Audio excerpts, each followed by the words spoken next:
Hello, hello, everyone. We are live on a Friday, just before 6 o'clock. Happy New Year, 2025. Off to a good start, I hope. And who knows what we're going to talk about today? What's normally been happening in these lives is the 8 steps of personal transformation. And today, I'm just trying to get back to, I always start these lives looking distracted because to a certain degree I am, because I'm trying to take care of some other things behind the scenes in the meantime. But here we go. I missed last Friday. Don't need to explain myself. It's just how it is. And the week before, you saw me on a Saturday because I get to do what I want. Okay? Today it's Friday. Who knows what we're going to get into today? Hello, Trelano. Thanks for coming into the chat. Like I said, the weeks before, we've been talking about the 8 steps of transformation. We got to step 6 because 7 and 8 are kind of, they just are. So you can go back to those other ones and see what's up. What's up, Dennis Dalton? What is up? Ask for truth. Happy New Year to you. Now, do I have an agenda for today? I do not. I would like people who are coming in to watch the live today to set the agenda, to give me something to talk about. How about that? What's on your mind? What are you thinking about? Maybe there was something from a video of mine that you watched that left you with some questions or left you with some thoughts that you'd like to share that could generate some sort of talk for us today. And, questions like, do you believe in Sasquatch? No, I won't be responding to those questions. Because there's something much more than Sasquatch, Steve. I would say, what about plasmoids? That is sort of where I left off last time I was live, was talking about the whole plasmoid sightings that have been going on. Some people might call them drones. They've been popping up all over the place. The government isn't really talking about it. So if anyone wants to talk about that with me, then we can have a little conversation about plasmoids. As it relates to consciousness. That was something that I was going to dig into today, but I just wasn't totally feeling like having a whole live based on that. So that's why I'm just having an open chat here. And ask for truth.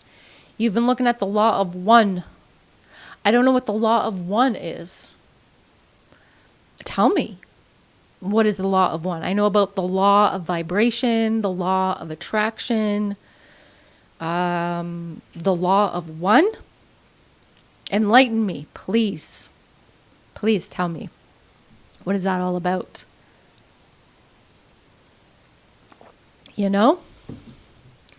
The Loch Ness Monster. Yeah, what are all these folklore things that people think they saw things out there in the wilderness, in the sea, in the forest? Who knows what those things were? But the plasmoids. It's based on channeled contact with an entity from higher density in the 1980s. Okay, ask for truth. Well, I wish you were here so you could just really elaborate. Channeled contact. Okay, I understand that. It's like a UAP, the law of one. Like, I guess, you know what? I guess what I got to do here is I got to look it up. Wake up. Welcome to the chat. Wake up. The law of one. Okay, I'm going to do my own research here. The law of one, and let me see what it says. So it's a book, first of all, teaching about the law of one. And I see there is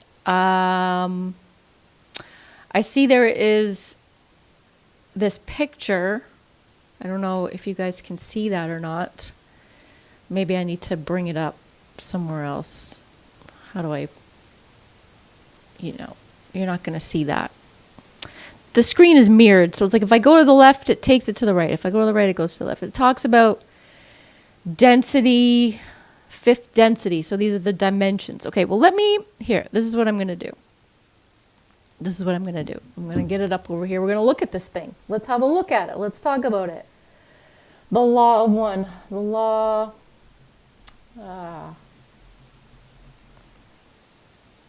Where was that picture? This thing.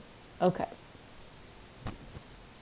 So, this is a picture that comes from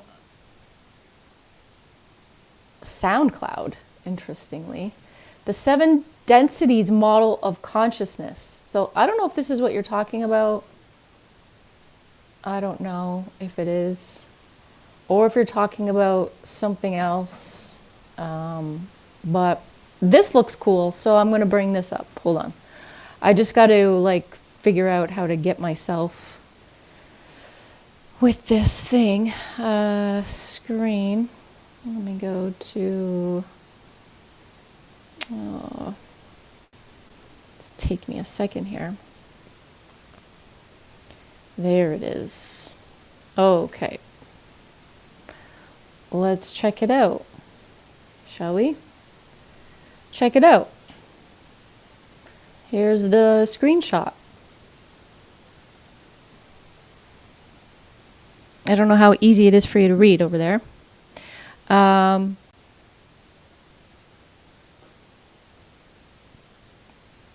Density. Second density is the physical realm. Look at how they put animals and plants on there in the food chain. Look at the third density. Third density, which is, the third density, which is people. Fourth density, which is aliens, paranormal beings. Fifth density, which is pure energy. Sixth density,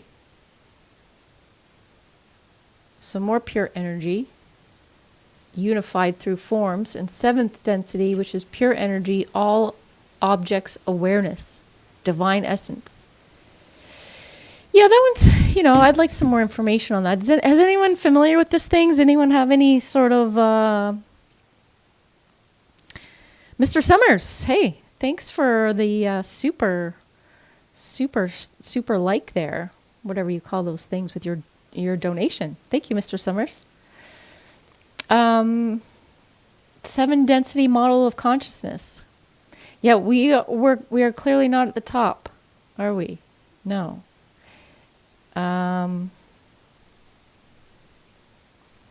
Well, I just feel like this picture isn't the clearest, but it is what it is, I guess.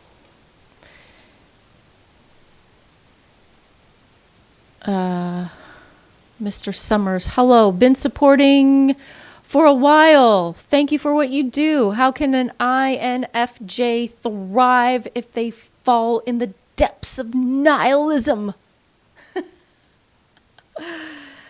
Oh, you're in the depths of nihilism, are you? Well, I'll show you something.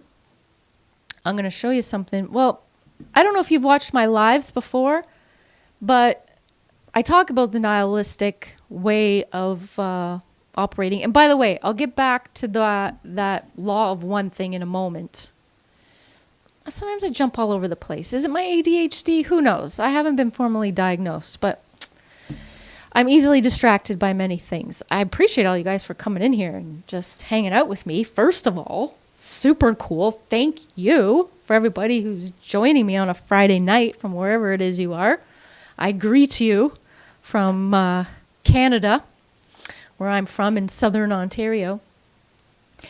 And you know what, Mr. Summers?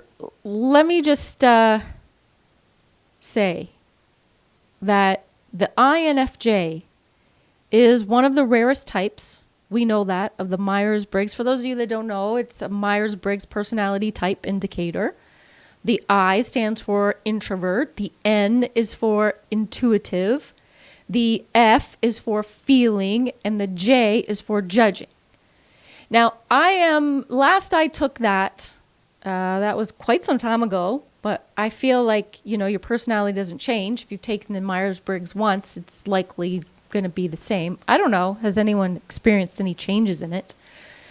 Mine was the result was an INTJ. I was more on the thinking side of things, which is probably because I'm a very analytical person, but I am a deep feeler, but I feel like I more so am more critical of my feelings, like the critical thought that I have.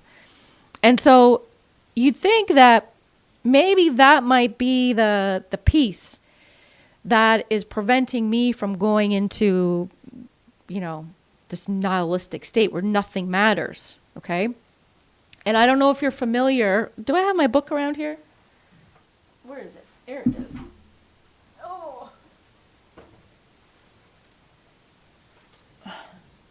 Here we go. Shimmy over on my chair. Colors of the Mind. It's probably backwards for you over here. Colors of the Mind. Nope, it's the right way. Okay. This is the book that I wrote, Colors of the Mind. And in here, it's got 4 different ways of thinking. Mindset. Another reason why I am more of a thinker, because I'm very much into mindset and perspectives. And the one that, hold on, every Friday, my shark, you guys, the shark vacuum thing? I hear it at 6 p.m. The thing starts and it's distracting to me. So I just got to send a message to my kid to tell her to stop the shark upstairs because it's going to drive me nuts. All right. Back to Colors of the Mind. This thing. I talk about the purple attitude. And maybe we can get to the purple attitude and I can read to you what the purple attitude is about. It's a way of thinking. And it's a way of thinking that nothing matters. Like, first of all, Mr. Summers, if you're still with me today, tell me what you would say the definition of nihilism is. Like, let's just start there. Tell me, define it. Define it so that I know where you sit with it. And we'll get back to you.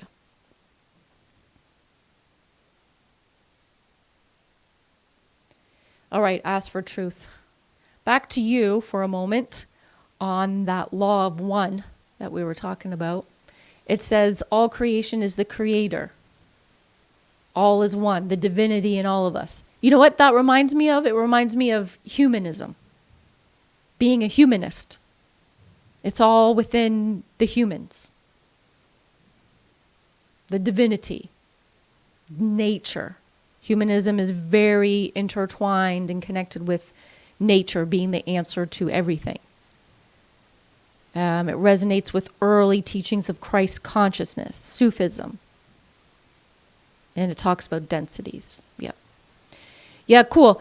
Also, the map of consciousness by David Hawkins. I almost said Stephen Hawkins. That's a different guy. He had ALS, didn't he? He's no longer with us. That guy that would speak on the computer,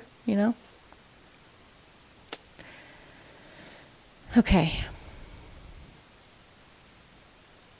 Yeah, so Mr. Summers, thanks for getting back to me so quick there. The belief that nothing matters, okay? So I'm glad that you said it's a belief. And tell me how long ago you started to have this belief. How long ago did this belief begin? And do you think it has to do with, well, I'll ask that question later, after you've told me how long this has been going on for.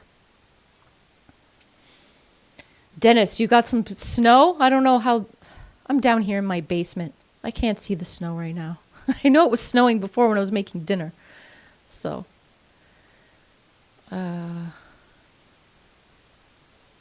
Tom, you're not the J on the end. That's for your sister. I forget mine right now. I think it's either judging or perceiving. So you'd be a P. You'd be if you're an INFP, you perceive instead of judge. I'm very much a judger. I think that's why I went into the justice system. I worked in the justice system for 20 years. Those of you that didn't know that. So, Mr. Summers, you got this nihilism going on for a year now. Okay. So, because my next question to you was going to be, why do you connect that to being an INFJ? Okay, why do you think that there is a connection to that? Tell me about that part. Because if that was the case, then wouldn't you just be a nihilist from the day you were born? Yeah. Wake up. You think some of us are far more enlightened than others from birth. Yeah. Only with hindsight and not getting spiritual stuff before. INTJ maybe? Well, the INTJ, that's for sure me. But yeah, I don't disagree, Wake Up. I agree that most of us have been enlightened since birth. And I'm going to tell you something that, I went on this podcast, and I don't do many podcasts now because I just feel like I'm misunderstood. And I don't, anyway, I have a lot to say about podcasts that I've been on. Anyway, what was I saying? Gosh, where is my mind at? Sometimes I have to go back to the comments to remind me. Oh yeah. So he was asking me, when did you have your awakening? I'm like, dude, I was born awake. Like, I can't pinpoint a moment that I had my awakening. Blah, blah, blah. I just think that I've just been always on the path of enlightenment and awakening. Like, it's just always been there for me. And that's how it is for some. Some of us, that's how we come into the world. And it can be very difficult. It's a very different experience if you come into the world already there, instead of being ignorant to everything for so long. Yeah, we'll see if I have more thoughts. I see you have some more comments later on. David Tomes, what's up, wizard? I'm loving all those threes. The threes is where it's at. Glad you could join the chat today, David. Jennifer. Hello, Jennifer. You're totally cool being alone since your spiritual journey. 1 year sober. Yes. But, you got a but in there. But now what I really do not feel like I feel like I don't need anyone. Not that I'm better than anyone, just stuck. Oof. You got a lot going on there, Jennifer. Thank you for being here today, First of all, the sober piece, huge. I totally know what that's all about. I don't know how familiar you guys are with my journey, but alcohol, drugs, weed. Oh man, I haven't smoked weed in a year now. That one, I used to be so attached to my nightly joint, It's like the reward. It was like, what did you get to do every night? Smoke weed and who knows what else. Alcohol, I haven't drank since, oh gosh, it's been almost a year for alcohol too. Can't say that I had a problem, but I've always been very self-sustaining. Like, I always knew my limit. I always knew how to operate within it. But not to say that it didn't get out of hand sometimes. But even when it got out of hand, I could still, you trick yourself to think you still got it under control, right? So part of your spiritual journey has been getting sober, which is a huge part of the journey. It's huge because it encompasses so much of, one, a coping skill to deal with emotions. So you don't have that anymore. Now you got to feel your emotions without any substance to numb them. Two, it's such a part of our socializing that we do with people and fitting in with people and having the energy to sustain us through social engagements. And then the other aspect of it is sometimes it's just something like to do, of a mask. It's not only a coping skill, it's part of a social skill, but it's also part of like that masking that we do. And you're taking off the mask and now you feel like you don't need anyone. Because guess what? Guess what, Jennifer? I don't think you needed anyone to begin with. I don't think you ever really did. And this is the biggest argument of the people who watch my videos, is they talk about, no, humans need connection. Well, some of us don't. Some of us have had it for so long. Some of us did need it at a certain point, only to confirm and prove to ourselves that that's just not for us. Lemon water, by the way. Do you know what I did to make this? I put a whole freaking lemon in the blender with the whole peel and everything. I chopped it into little bits. I didn't put the whole actual lemon, but I cut it up, put it in there with the peel, blended it up. That's what they tell you to do. Anyway, try it out. It's very good for your digestive system, invigorating as well.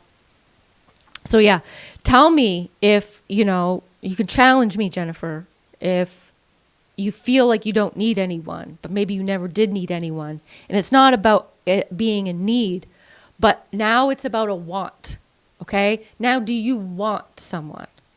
It's a very complicated thing. So this is what you're going through, but you're feeling stuck with it. So maybe there'll be something else that we're going to talk about today, or maybe you just have some more thoughts that you want to share with me and other people who are watching today about your journey, because I'm very sure that other people are going to relate. I'm very sure that they will. We're getting back to you, Mr. Summers. Getting back to you over here. But first, Rick Crawley. Thanks for coming into the chat, Rick. You're another INFJ. Yeah, a lot of people who meet that lone wolf profile, INFJs out there. But then you switch to an INTP. -T. No, it wouldn't be a T. It would be a J. What's with the slash, with the -T? You're an INTP. So you went from a feeler to a thinker, okay? And you went from a judger to a perceiver. And they give you, when you do that test, it shows you the percentage of each of them. You could be very much on the cusp. You could have been very close with those two the whole time. Either way, it's like you're just giving the other one a little bit of a preference. And that's probably really cool, actually, in my perception of things. There I am, as a perceiver. Because me being an INTJ, perhaps since I've left my work in the criminal justice system and, I've been healing my own injustice wound. If you guys have watched the other previous lives, I talk about those inner child wounds, and one of them being injustice. And how do you compensate for your injustice wound? Well, I worked in the criminal justice system for 20 years. And then since then, I have been going more into perceiving. How do I want to perceive certain things? Like that lens is just really opening up for me. And I would go back to Mr. Summers as I see, there's not a connection. You just thought maybe I had insight for INFJs that have fallen into nihilism. And what I would suggest to you, because I have coached, I've coached a bunch of folks who are the INFJs, and one in particular who comes to mind, who's been on quite his journey. He's in his 60s. I'm not quite sure how old you are, Mr. Summers. But as I'm just talking about being a judger for so long and being judged, being subject to your own judgment, you might want to consider moving into more of that P type. How can you switch? Not switch, but maybe that's you need to hone a different perception, the perceiving of life. Right now, you're judging life that it has nothing to offer. It's meaningless. What's the point? So how can you perceive it differently? Those are my thoughts for you. What do you think, Mr. Summers? Sailor Mike, nice to see you in the chat as well. What's up, Tom? I see you in the chat. Yeah, so wake up. You used to be very judgmental. And now who the fuck cares? Live and let live. Right? Versus the Beatles song, Live and Let Die. Live and let die. Such a great song. The Guns N' Roses version of that song, Live and Let Die, love that one. I actually did a dance routine to that song one year. Can you believe it? Can you imagine a dance routine? It was lyrical. It was so expressive. It was my favorite dance routine I choreographed, and I performed it in my high school talent show. I think it was grade 13. And I wore like this long black skirt and I think a black bodysuit. And it was a lots of jumps because it's very theatrical, that song. Anyway, my little side note on seeing Live and Let Live or Live and Let Die. Hey, just let them die. Okay? It's okay too. Dying is fine. Dying is also okay. We're going to live and we're going to die. If you're here to live, then you're also here to die, because part of living includes the dying part. That's how it goes. Yep.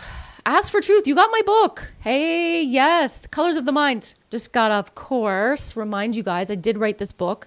This is coming from my thinking mind, because it says it's the secrets to conscious living, authenticity, and freedom. That's what we want. Freedom. Right? And to be conscious humans. And you're not going to be conscious of yourself unless you are consciously aware of the way that you think.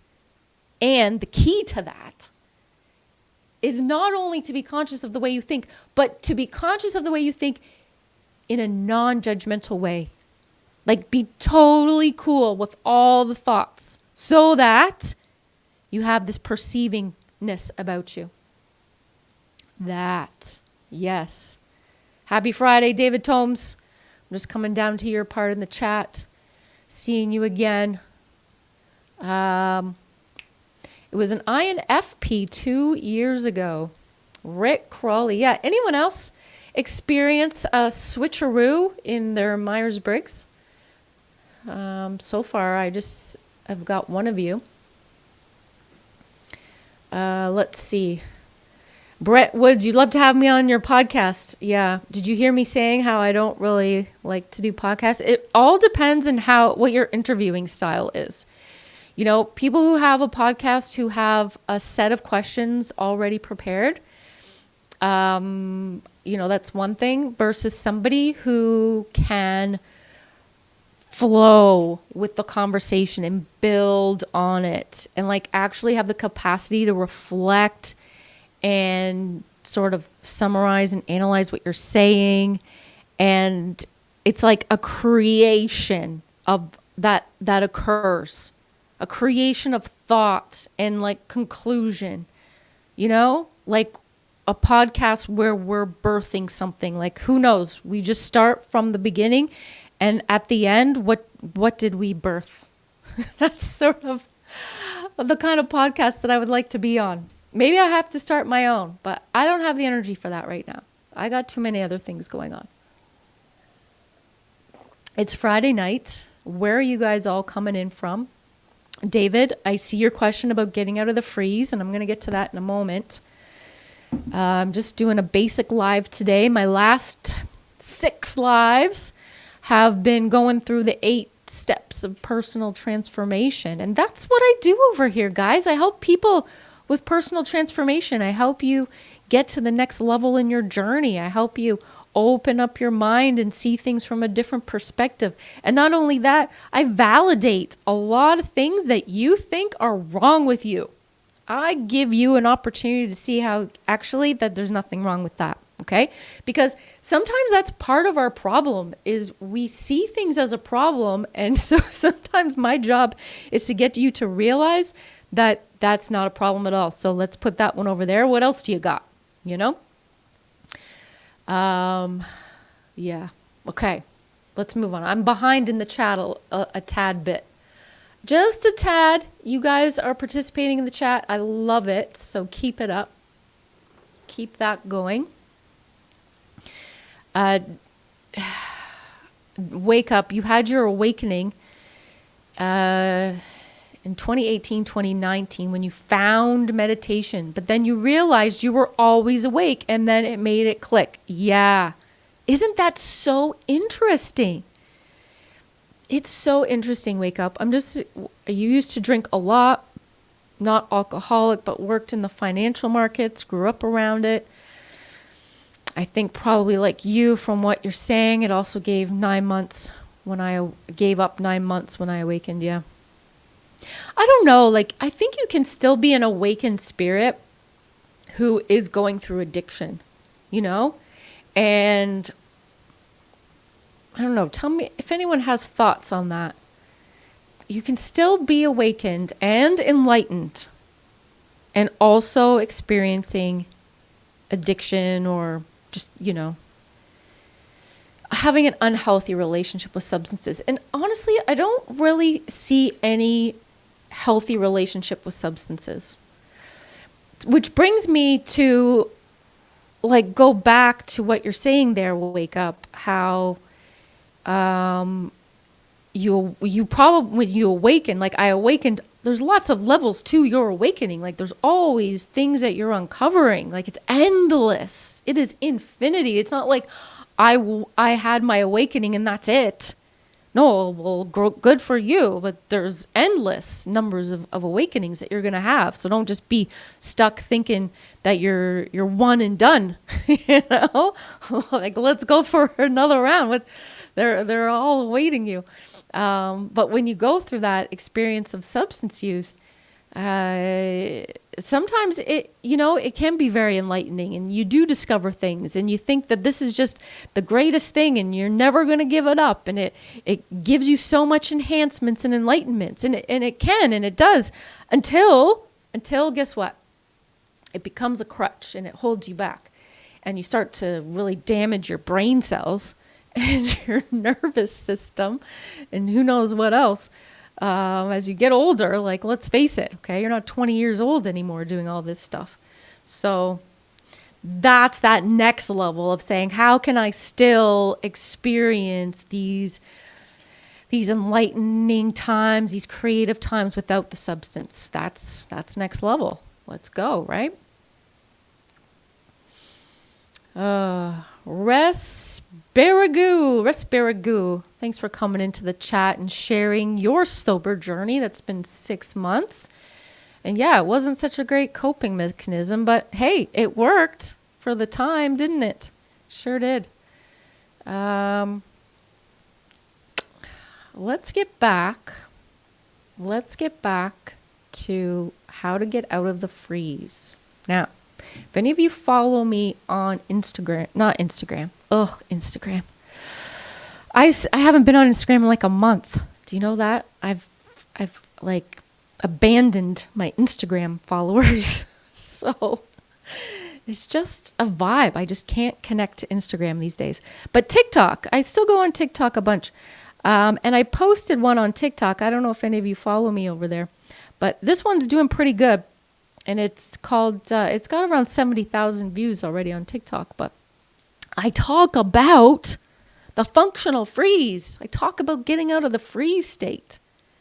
And David, we talked about this before, how I see the freeze state as the portal into mindfulness.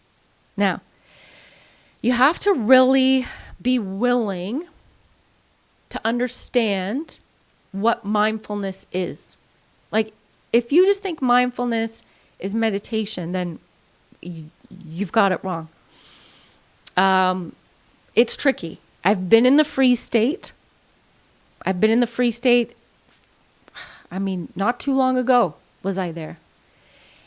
And just getting out, I can really talk about it for myself, because it was I think it was a good year and a half it lasted. For some people, they can be going on 2 years, 4 years. And I think the thing is they come to accept it. Now, if you guys aren't familiar with the freeze responses, let me see here. I'm going to bring something up. This is what I showed you, David, the last time we were talking. Where is this thing? I think it's at the bottom. Here it is. All right. I'm going to share this. And dun dun dun. Let me get back over here to my thing. Share.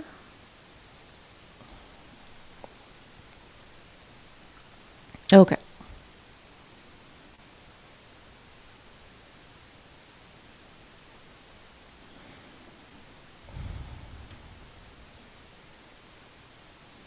There we go. Now, if Mr. Summer is still here, what I want you to notice is that the freeze, you see this nihilist attitude. And you see the fight and flight, you see the fawn, these are the trauma responses. These are the ways in which our body keeps us alive and our mind keeps us alive. It's very smart. Humans are extremely, extremely intelligent beings, as we know, even though we do dumb things. Okay, we do the stupidest things sometimes. We're actually very, very smart in terms of staying alive. We're very good at staying alive.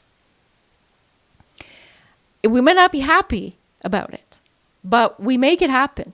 Okay, everybody who's watching this live today, wow, you have had 100% success thus far at staying alive. You know, sounds lame, but that's true. And in my book, Colors of the Mind, there's 4 different colors.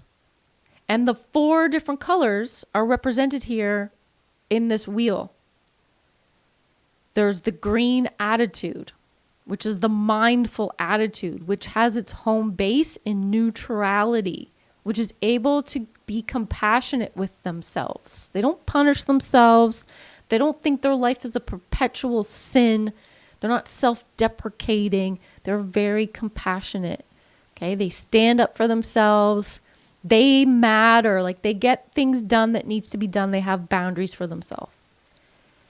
But the fight and flight and the fawn, these are the red and the blue. That's where we are primarily operating from in our lives.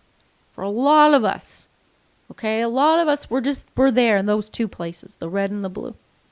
We're either feeling like we're on top of the world and everything's going great and who really cares how everyone else is doing. Or we are like sacrificing our own needs and other people are doing great. But we're not so much. Okay, it goes flip-flops between those 2 things. And sometimes we will be in the green. Okay, let's face it. Sometimes we will have those moments of compassion. We will have those great boundaries. We will feel very secure with ourselves. We will be having those win-win outcomes. But is that our primary way of operating? But what happens over the course of time? As you are always on the go, you are doing so much. Either you're really rigid with your boundaries or you have none. Either you're always helping others or you're resisting and rejecting help from other people. Or you're people pleasing, like all that. After a while, that gets exhausting. That just gets you nowhere. It might have gotten you somewhere. Okay, it might have gotten you a great job and to the top of the ladder. It might have gotten you a lot of great accomplishments. But then what? You're burnt out. You're exhausted. That's it. You got no more. You're like, I can't keep this up. It's unsustainable. So you end up in the freeze. You end up in the purple. And the purple is burnout. The purple is procrastination. The purple is bare minimum. The purple is that functional freeze where it looks like everything's going all right on the surface, but no, it's not. It's the portal into mindfulness. That's where we want to go. And part of the coaching that I do includes a mindfulness group where we get together and we practice mindfulness skills together. We talk in a mindful way. We feel connection with other people through the mindfulness tools. So the mindfulness group is something that I do offer. I had it scheduled for January, but I still need some more participants, so it's been postponed to February now. But that's the thing, it's really difficult for me to talk about mindfulness in general. Like, I can tell you a lot of different practices, and we'll get to that later, but let me just get back to some more stuff. Jennifer. All right, Jennifer. I see you wrote your response. I'm glad you just found me just recently, eh? Yeah. Congratulations, Jennifer. That's nice of you, Rick. Okay, let me get back over here.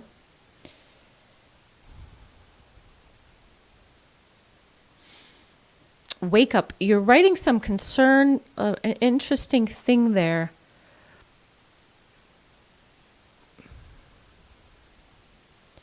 You're writing an interesting thing. Where are we?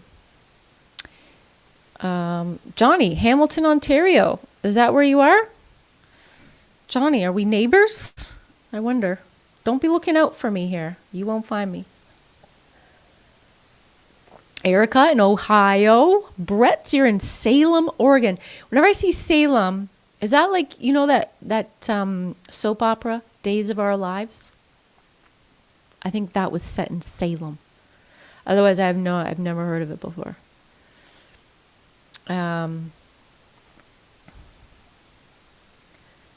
Brett, what were we talking about before, Brett? I have to scroll back up to remind myself what that was all about before. Boy, my memory. Like, do you guys have trouble with short-term memory, long-term memory sometimes? Guess that's just a thing. Part of the complex trauma that we all go through, and part of just getting older. I'm too, I'm sure. I'm sure. Oh my gosh. I'm trying to look for a comment in the chat here. I'm trying to talk at the same time. I guess I can't do both.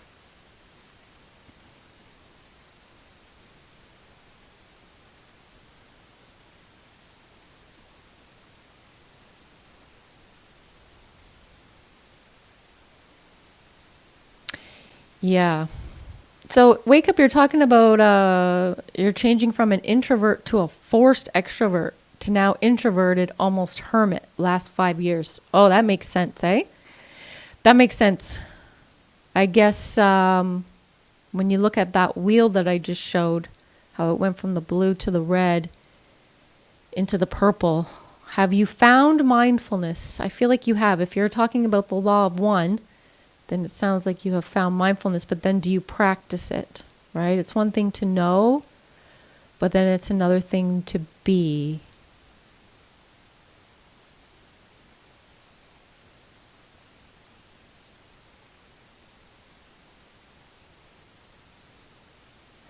Resbergu. Any thoughts on Elon Musk and transhumanism? Well, Elon Musk, I'll say, at first I quite liked Elon Musk back in the day. He was this guy who was making the electric cars. I thought he was pretty interesting. And then I found out that he has autism, and I was like, okay, so he's on the spectrum. But then as time's gone on, I've discovered a whole lot more about the man. I've discovered the nature of all of his marriages that he had, and he's definitely his special interests are such that I think he has the autism that lacks empathy. And well, we know that he has the autism that lacks empathy, and some do. But when you're somebody who is the richest man in the world, you're the richest man in the world without empathy. That's dangerous. That is dangerous. And he is wanting to act against the woke movement, I guess. He doesn't support any sort of diversity. And in terms of transhumanism, the belief that the human race can evolve beyond its current physical and mental limitations. Yeah, but if he doesn't accept transgendered people, as acceptable, then like, how do you proclaim transhumanism without accepting transgender? I'm confused.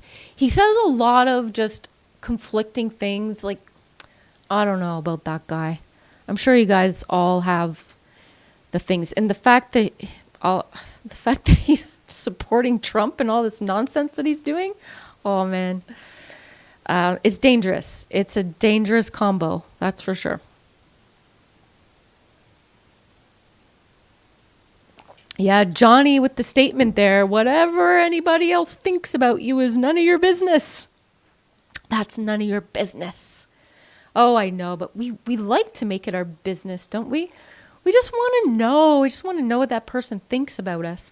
I know when I was growing up in school, I would send my best friend this note, and it would say, rate these people from 1 to 5. So I'd put my name on there with 4 other girls' names on there because I wanted to know where I stood with her. Am I number 1? And so I really wanted to know what she thought about me. I wanted to know where I stood with her in terms of friendship.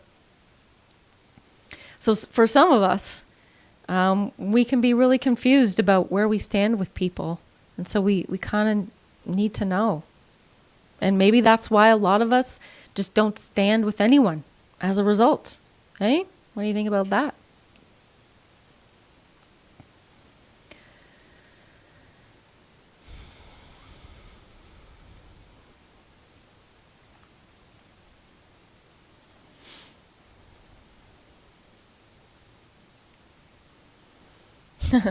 Yeah, trying to read a book. How many people have books that they've read all of it? Okay, I have very few books that I've read the whole thing.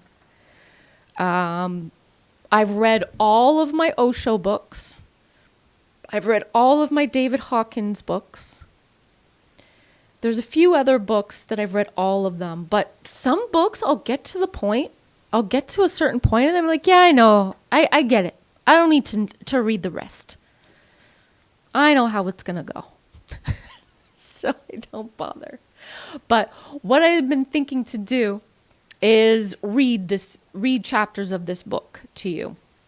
And so perhaps one of my upcoming series of lives, that's what I'll do. Would anybody be interested in that? As I take an hour or so to read from the book Colors of the Mind and stopping periodically to answer questions and stuff. I think that would be fun. That would be cool for those of you that, thank you for buying the book, even though you didn't read it. Well, let's read it together. Okay? Get your copy out or not, and we can follow along. That's something.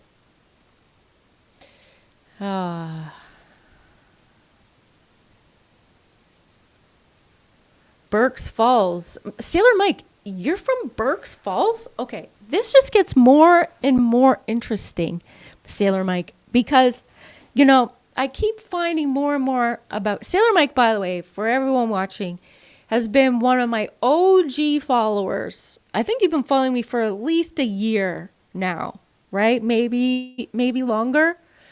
And Sailor Mike always comments on every video without fail. He's always there. Very loyal subscriber to the channel. Immense gratitude. And over the years, I've been finding out, over the last year, through your comments and through some of these lives that I've been doing recently, I've been learning a lot about Sailor Mike. That he's also very much a farmer and a tradesman, and he cooks his meals over a wood fire. And I just had in my mind that you lived in some rural, redneck part of America. But no, you live in freaking Ontario, where I'm from. Gee whiz. Lucid D. Entheogens. Yeah, what about entheogens with the mushroom? Are we going back to the substance? Are we going back to the substance use comment again? Or conversation? Because if you guys know, I did a YouTube video called Tripping Out on Mindfulness, where I talked about psilocybin, LSD, DMT.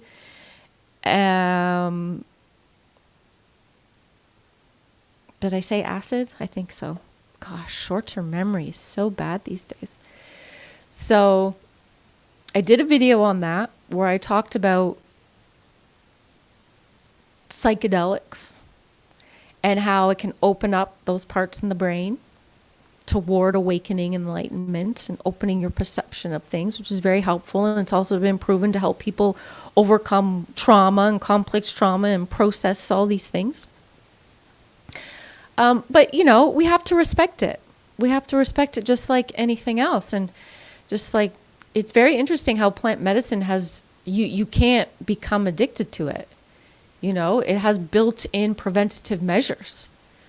You can't take mushrooms every day. It won't work because the brain receptors are still going on there. It won't allow the whatever adaptogens, the psychedelics, to take hold of the brain neuron receptors. Don't I sound so smart? Like, I think I know what I'm talking about. To a little degree, I do. I've done a lot of research. So that's what happens.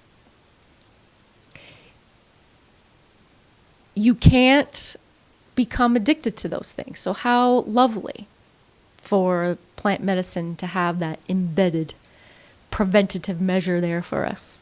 But some people can still overuse it or improperly use it. And so it really has to be respected. Really does. But I think then you get to a point where your mindfulness practice, it really is heightened. Now, you don't ever need to use those substances ever again, like an ayahuasca ceremony or things that maybe you've done those things once. Once you have had that experience, you can replicate that naturally. Your brain has a memory of that experience. Your brain is capable of doing that once more.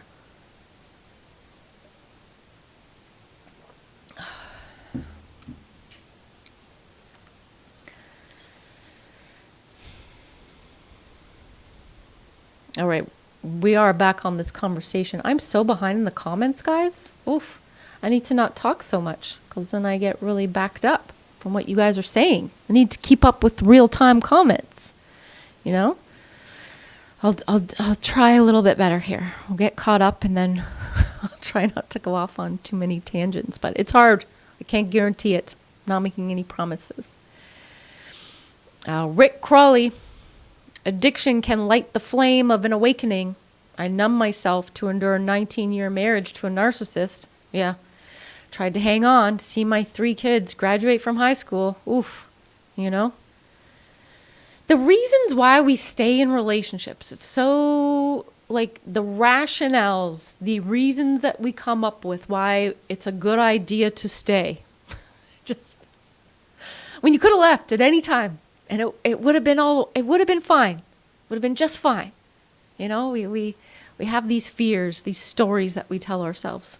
But yeah, for sure, right? Addiction can get you to that point where when you give it up, it is like this. You have a whole ride. You have a whole crazy ride through it all. But at the ultimate end, when that choice to stop comes to you, it is like this message from God or from your higher power or source or whatever it is, that you just get this voice in there that's like, you can't do this anymore. It's time. We have to stop this. Like, you get to a point where you're losing yourself. You know, you're losing your own spark, your own flame. Like, it's just well beyond dead. And you're like, yeah, we got to cut it out. And it requires that spiritual presence to take over, because it is grueling, depending on what level of addiction that you're in. You know, it's the hardest thing. It's the hardest thing. So anyone who's had success of, you know, abstaining and having a sober life, wow, is this the most respectable thing anyone can ever do for themselves.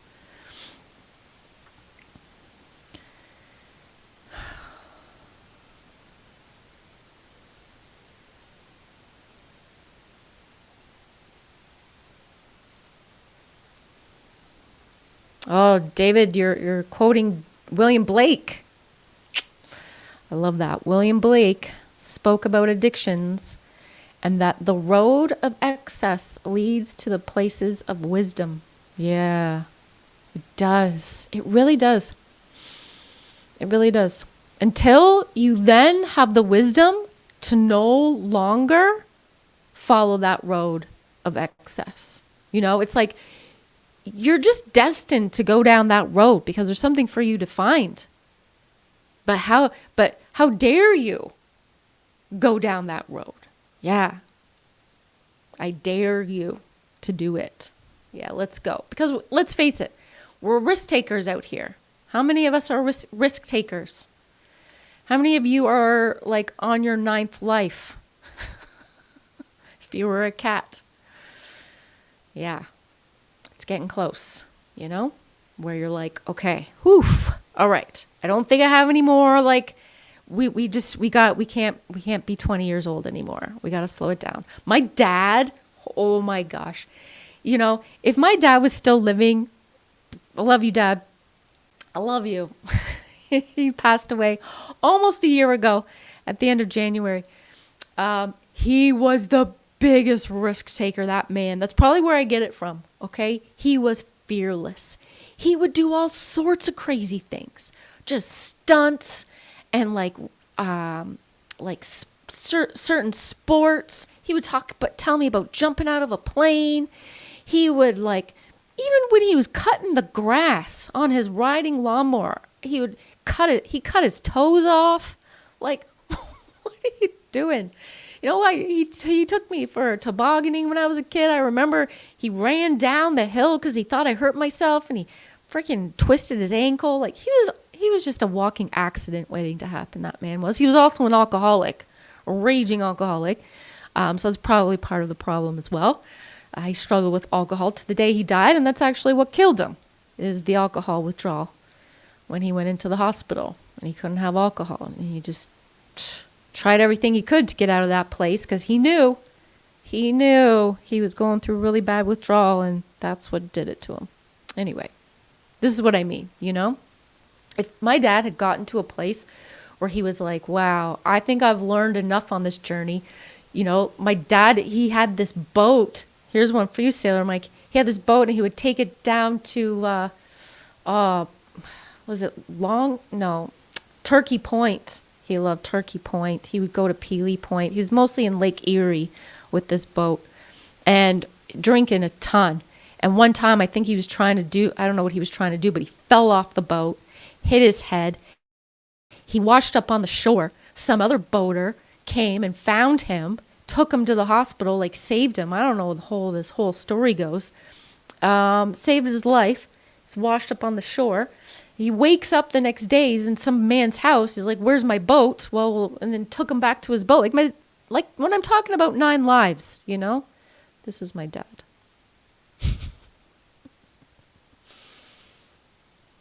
Ah, boy. Somebody, Wake Up says, I bloody love Elon. Okay, well, tell me why, though, because I don't know if you're getting the same news about Elon that I'm getting. Okay?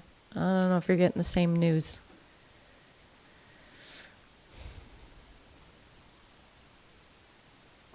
Rick, you're from Illinois. Illinois. Blue Rodeo. You're talking about Blue Rodeo? Oh, jeez.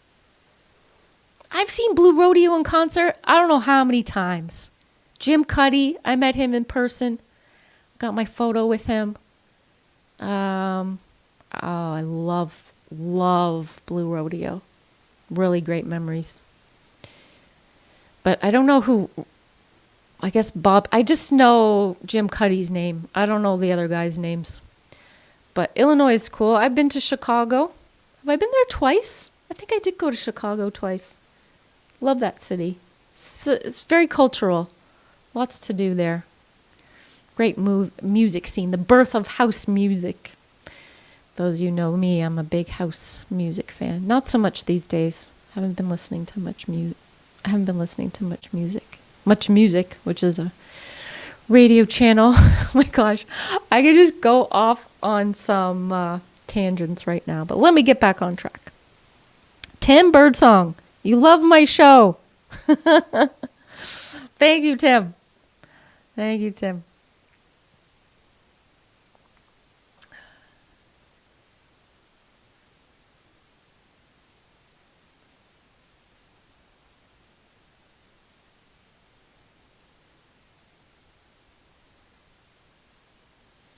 David, is the free state an expression of self-protection? Yes. All of those trauma responses are protection responses. What are you protecting yourself from? Maybe that's a good question. What are you protecting yourself from? Consider that.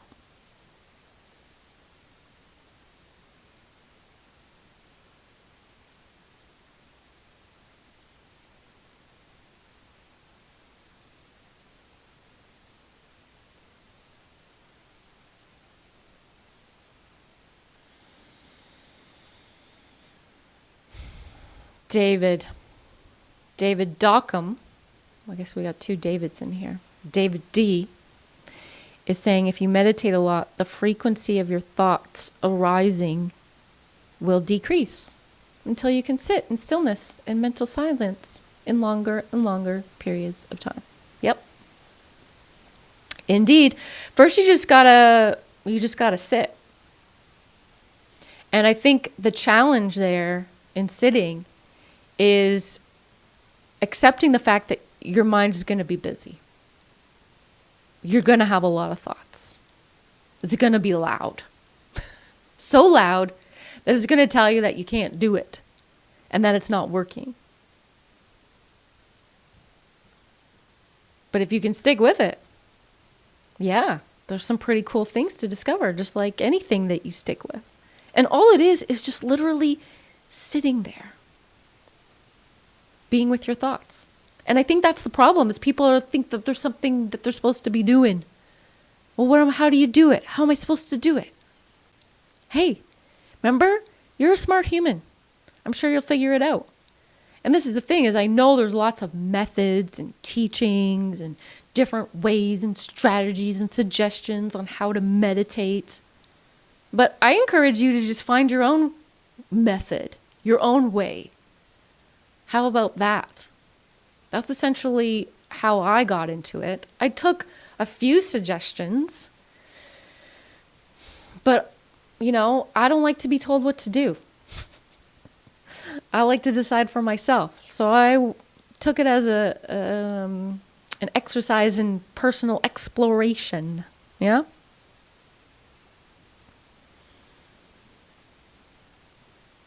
I like what you say there, David D. In space and stillness, you realize your identity is really actions or the expressions of emotions.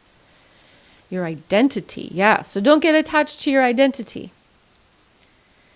What's the opposite of your identity?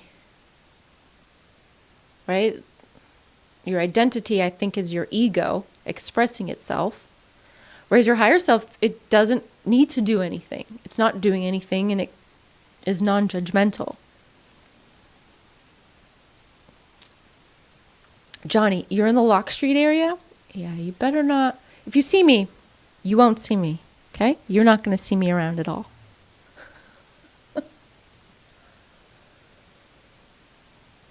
Nope. Not going to see me around the Lock Street area. David Dockham. When you are de-identified with the ego. Yeah, okay. See, we're on the same wavelength here. Then you get to non-discrimination. Right, that's the non-judgmental part. Yep, I'm on the same wavelength. I totally get what you're saying. Totally do. You know, I see some of you guys talking about, David Tomes. Elon has Asperger's. Okay, let's just clear it up. Everybody, Asperger's, that term is passé now. Okay, we don't call it Asperger's. If you know the origin of Asperger's, it's very non-inclusive of diversity. We don't use that term anymore. Now it's autism. Okay, it's autistic spectrum disorder. The stupid disorder. It's not even a disorder. Gosh. I can't stand how we still call things disordered. Like, you know what's disordered? There's a lot of disordered things in the world that are not being called out as disordered, but they very well are. And the things that we see as disordered are just fine. They're just fine.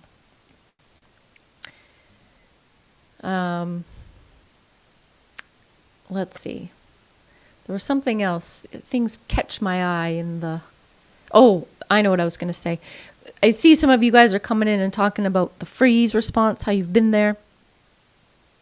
So if you have things to share, if you've experienced the freeze response in the functional freeze, if you've had burnout, and if you got out of burnout, what helped you to get out of the burnout, to get out of your freeze response?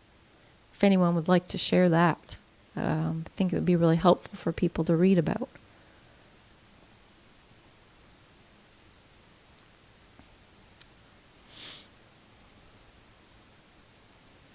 Yeah, David D. He is a rich egomaniac. I'm with you on that. With the Elon Musk, oh, like I was saying earlier, it's dangerous. I'm so behind in the comments, aren't I? Ross Lancaster from Australia. Good day, mate. How's Saturday morning looking to you? Saturday from Australia. Welcome. You're 64. You've been doing everything on your own for the last 30 years. I'm happy that you're watching today as well. Yep. Dennis, you're a book collector, eh? Yeah, you get the books, you're not reading them. Man, I need to catch up with the comments. I really do. Let's see how I can do that. Oh, Johnny. Johnny, what's up, Johnny? Welcome to the chat. You watched the Freya show. You liked when I was reading. When is the next Freya show? Good question. Ugh. It takes a lot of effort to produce those things, you know? I got a lot of content that I'm producing, and I'm coaching people over here. So it's like, and I got to have a life of my own where I can relax and do nothing, you know? So yeah, the Freya show, I made 3 episodes. I made the intro, episode 1 and episode 2. It was pretty good. There's some substantial content there. But hey, you know, I also really love change. I'm sure a lot of you can relate to starting a project, being really excited about it, but then, you know, it kind of loses its luster and you're like, yeah, that was okay. I don't really care about it anymore. Okay? That's how I can be sometimes. So I'm just a human girl over here who behaves in very neurodivergent ways, just like the rest of us. But yeah, I think coming on and reading some Colors of the Mind, that wouldn't hurt.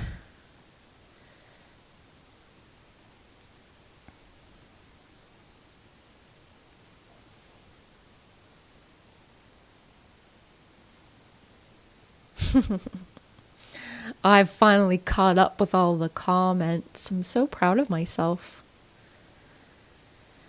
Oh, Wake Up, you're talking about Wayne Dyer.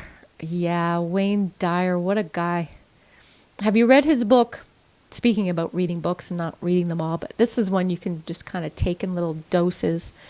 Change your thinking, change your life. That's excellent. Wayne Dyer, I also read one called Pulling My Own Strings. I wonder if there's another book by Wayne Dyer. He's such a lovely speaker too, isn't he? And what a childhood he had. Oh man, I remember listening to a bunch of audios from him too, where he would talk about his relationship with his dad, and then his dad passed away. Yeah, it really touched me at a certain time in my life, listening to him.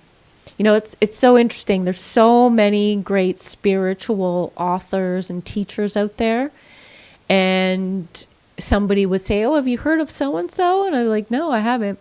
"And have you heard of this one?" "No, I haven't." And there's so many of them out there, and they come to you specifically, right? Because they resonate with you and they speak to you. And so it's really cool when you do hear someone else say that they've read a book that you didn't think anyone else had read. Like obviously there's those really common ones like the Tao Te Ching. There's a lot of books that people have read by Eckhart Tolle, or like the Upanishads or the Bhagavad Gita, the Bible. I never was raised with religion. I never I never came from a family that went to church. But I had a lot of friends who did and stuff, and that was cool. Like I was like, that's just a thing. But I remember school gave us like the Old Testament, or no, it was a New Testament. It was this little red book. And I was just like happy to have this thing. I was like, what is this? Like somebody gave me a book, because I didn't really have a lot of books growing up. It wasn't until I got into my 30s that I started reading like a fiend. But I read that thing. I read the New Testament. It was interesting. I didn't really think it made a lot of sense. Some stories in there. Anyway. Yeah. I digress. I remember I was asking you guys to talk about how you got out of burnout, and since I have caught up with the comments, let's talk about them. Johnny, you're in freeze right now. It's been a response to 2 family deaths in quick succession, so I'm just accepting it. Yeah. What is it with death, you know? Like, it doesn't matter, I think, what your relationship was like with them. It's almost like, I wonder if we're deeply energetic beings. And when we have people who are in our family who pass away, especially if it's our parents or our siblings or a partner, it's like your energy is just left this world with them. I remember when my dad died, like it was rough. I thought that I was going to die. Wow, it's deep. It really is deep. So I feel for you over there, Johnny. I do. Yeah, and wake up, when we're talking about all this Asperger's, autism, ADHD, OCD, I saw someone else talk about dyslexia. All of that is neurological. All of that is the way our brain is processing information. All of that is just, I wish we could just stop labeling all that shit and just call it being neurodivergent. Like you're just a different brain type that processes things and sees things in a different way. That's it. And there's nothing wrong with it. But your nervous system, it takes more of a toll on your nervous system because your brain is working overdrive about things. It takes in more from your environment. You're more sensitive to your environment. You hear things that people don't hear. Like you're constantly processing things like 10 times, maybe even more than somebody who has a neurotypical brain, somebody who doesn't experience any of those neurodivergencies at all. So it's like if you are someone who is neurodivergent, you also have a sensitive neurological system, part of which is your nervous system. And so you're very prone to be burnt out. It doesn't take much. You worked in the city. You haven't got out of the burnout just awakened and want out of the rat race. Yeah, that's rough, man. Especially if you're working in finance. Like, there's no, like, path of enlightenment there, or people's path is toward money. And that is very corrupt and detrimental to our psyche. Don't you think? Yeah. Man, I hope you find your way out there, because clearly by your username, it says wake up. It's almost like, we make our username in a certain way. Like, either you put your actual name there, or you've got some other avatar name that speaks to you for a reason. I don't think you're telling wake up to other people. As much as you want other people to wake up, and you're waiting for other people to wake up because you think that's going to be what is the answer to your happiness, I think you got to tell that to yourself, It's like, what do you need to wake up more? And you're obviously on the path of that. But if you're still attached to that corporate life, you're like a prisoner. Lucid D, defreeze with death awareness. Okay, tell me more about death awareness. Okay? Death awareness. Please elaborate. Rick, you got out of burnout, and your dad's passing, and stepdaughter's daughter, your granddaughter passing. Your stepdaughter's daughter and your granddaughter. Is that your stepdaughter's daughter? Okay, so you got it by running. Oh, running. Yeah, running. It's your church and your meditation. A walk does just as much. Yeah. You know what, Rick? It's exactly how I got out of my burnout. I called it my free state. Oh, it was freaking rough as hell. It was really rough. I was also struggling with some other chemical dependency at the same time. But what I had to do was get myself out for walks. And it didn't matter what the weather was.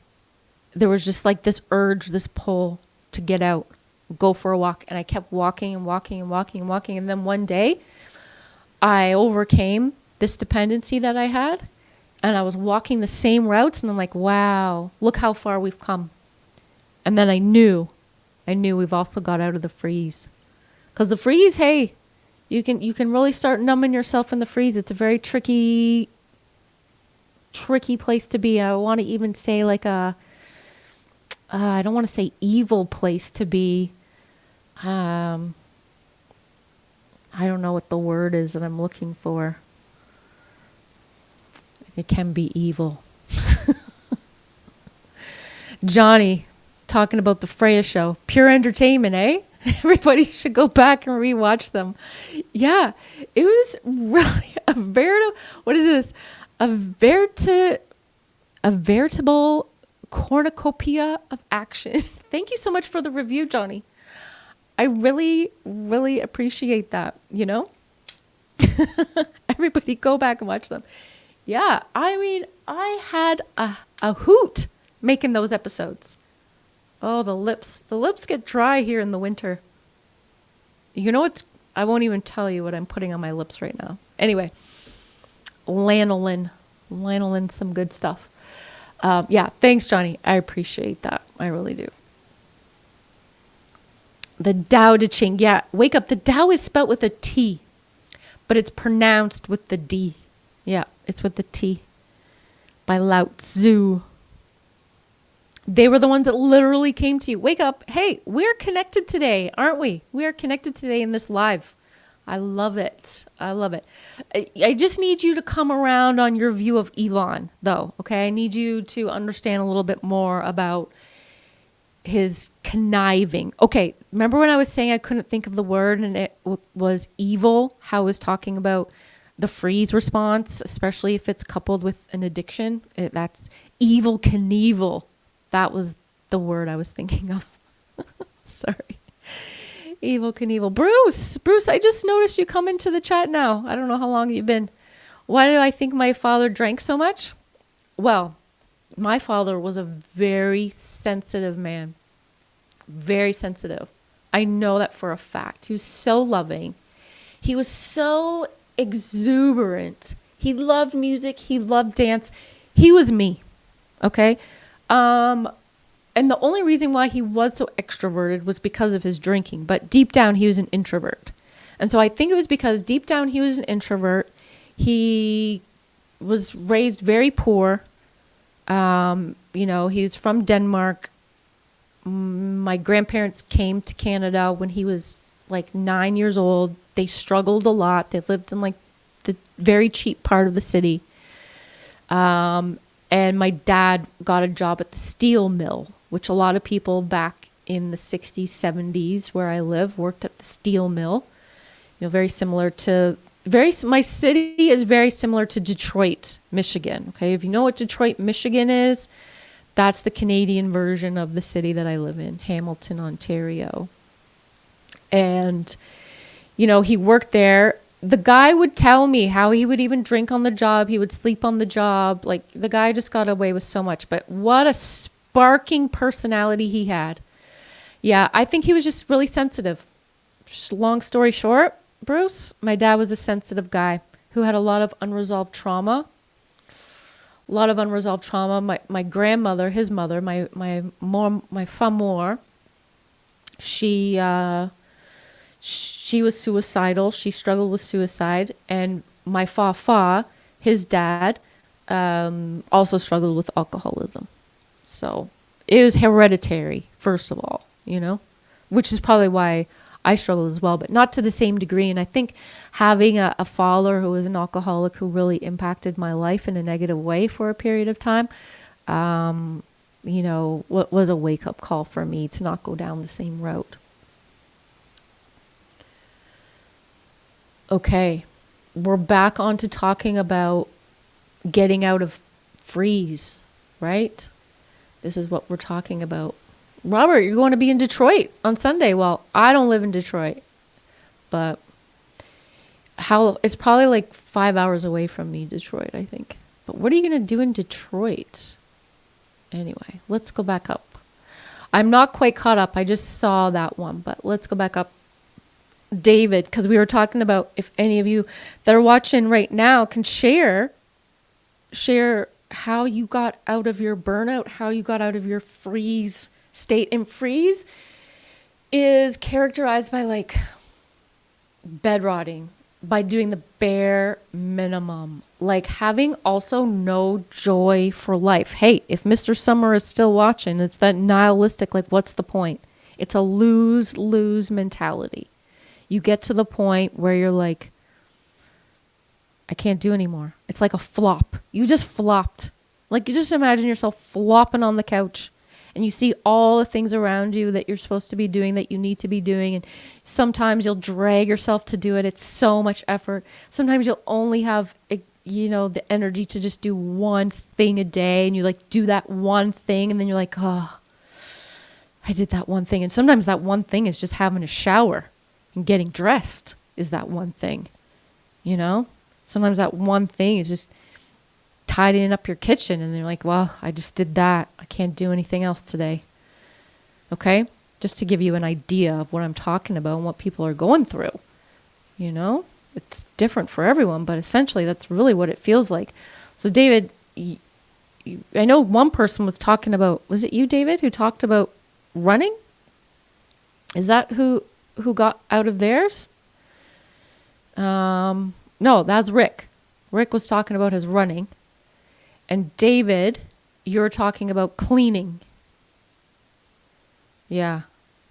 Cleaning your inputs into your environment. Okay, you gotta elaborate. Because I saw the word cleaning and I was like, yeah, cleaning. Decluttering can really help. Clearing your space. But cleaning your inputs. Maybe you're talking about meditation again. You heard each thought rings in the heart like a bell. David, I feel like you need to go and write a book on mindfulness or something. You have a very good way with words here. It resonates for a long time. Sad lyrics in music or movies will resonate in your heart. Oh, absolutely. Absolutely. You know, there was a period of time, I mean, man, it's so weird when I look back on my freeze moments where it's a lot of dissociation as well that goes on.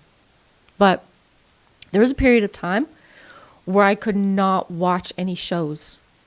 I couldn't watch any TV. I couldn't watch any movies because I was so, I don't know what it was. It was just, I couldn't take it. It was like I was dealing with my own emotional state that I couldn't take on the emotional state of a movie or a television show. Crazy, eh?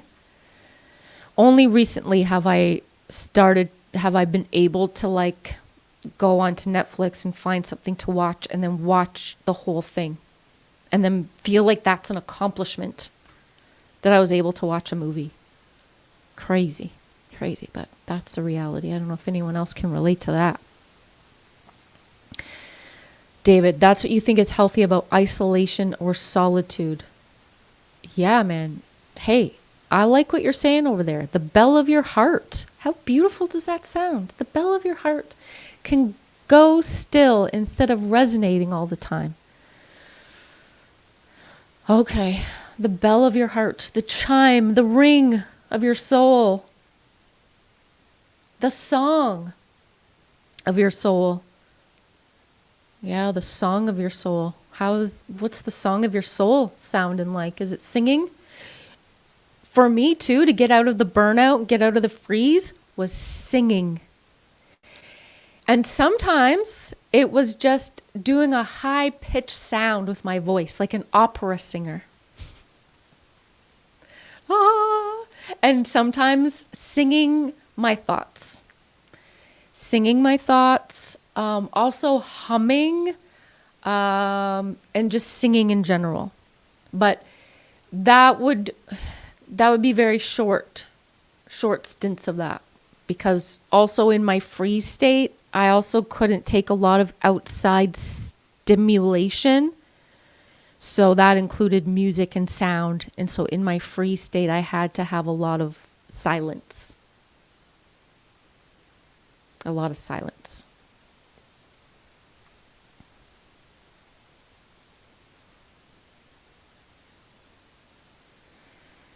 We're getting deep here, eh? Wake, Lucid D, forgive them for they know what they do. Equals illusion of free will. Yeah.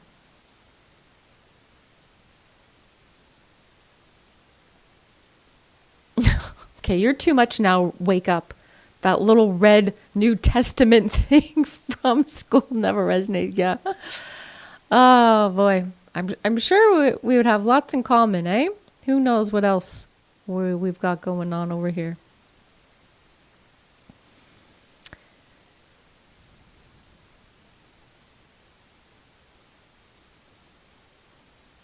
Michael, Joseph, do I tour? Doing seminars, workshops, or conventions? Well, I would like to. That would be fun. That would be cool. If I would tour. You know, I don't make a whole lot of money over here as a coach. So I just kind of try to make the most of what I can do. I've been on a bunch of podcasts, but that hasn't really been resonating with me for a while. But I would really like to do some in-person things. And I think there might be something coming up. It's just a matter of opportunity, you know? When the timing is right. But I have done some online workshops. I've done a lot of those, a lot of online workshops, free workshops. I did one just last year. It was a 4-day lone wolf convention that I did. It was for free, and we met every day for 4 days. It was just about an hour or so every day, but we were connecting 4 days in a row. But no tours. We'll see what my future has in store over here. I would love to. Rick, yep, the running and the writing. Writing fiction, though. Wow, that's exciting. Your transition to burnout, running. Yeah, I hear that a lot, you know. What an inspiration. Some people, the running, you know, it can be hard on the body. But just find your thing. Find your thing to do. Coach, what does death awareness mean to me? I never heard of death awareness. Like, I would see that and I would take it very literally. Death awareness is just being aware of death. Having an awareness of death. Have I ever died? No. Am I aware of death? Like, I need your help, Lucid D. I'm kind of stumped. I don't have any meaning to attach to death awareness except for a literal understanding of it, how it reads. That's all. That's where I am right now with that. But yeah, Dennis, so walking, right? Rick, whether it's running, like you said, walking was equally beneficial. So walking, okay? That's the thing. That was the thing that got me out of my freeze, was going for the walks, like I said. So if any of you want to know how to get out of there, you got to just get yourself out. You just got to go. You just got to go for the walk. You just got to do it. And, you know, I would go out sometimes. I would go out there and I would just literally go around the corner and come back because I just wasn't feeling it. But hey, we got out there. We did it. Other days I would be out there and I wouldn't want to come back. I just wouldn't want to come back home. But then my feet were starting to get sore and my routes didn't have a lot of benches to stop and sit to rest. So it's just kind of forced. Well, I guess we'll go back. And it was kind of sad to go back home. Like, I don't want to go back in there. Because I know that going back in there is like the freeze memories. The memories of the freeze response are in there, you know? Which is why then I rearranged all the furniture in my house. That helped. Sometimes you got to do that. Sometimes the energy gets stale, it gets stuck. And so if you go around, you know, do a good smudge.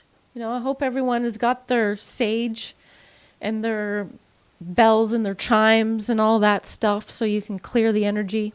I'm just looking around to see what I got over here. Right now, what I got, I don't know if you guys will hear this if this bell goes.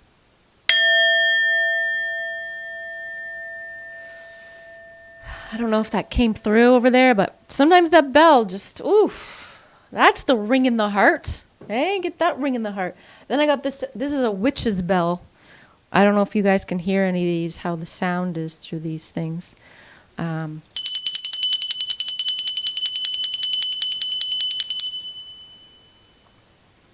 No, that is not a bell for ring service. Okay, that is a bell when you want to welcome in your spirit team. It's one way to use this bell. Welcome in your spirit team. Apparently my spirit team are a whole bunch of little trolls, which makes sense being from Denmark. Having Scandinavian roots. Holy smokes. This bell can also be used to send away spirits that do not need to be here anymore, to tell them it's time to leave.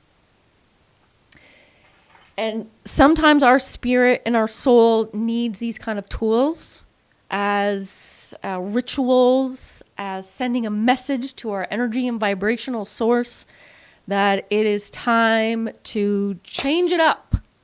It is time to change course. And I'll tell you, ringing those bells and that bell right in that bowl right now was very invigorating. It was wonderful. Don't forget about these tools that exist out there. Wake up. Your dad sounds like me. Well, wake up. Maybe, you know, there's something there, isn't there? Oh, I'm back to being behind on my comments. It was so great when I was on top of them. But now...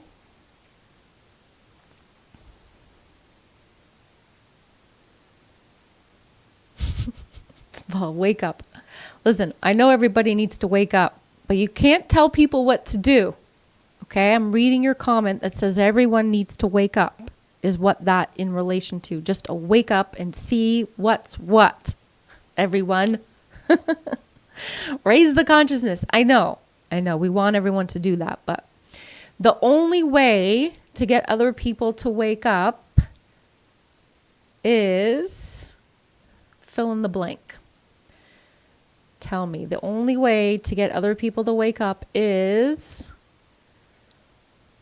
Tell me how you would complete that sentence. Bruce, you're writing operas? I would love to sing the opera. The other day I was singing a little Phantom of the Opera. Great. I love it. Yes, the ringing works. Thanks, David, for letting me know. Yeah, right? Urgh. Stimulates the senses, indeed.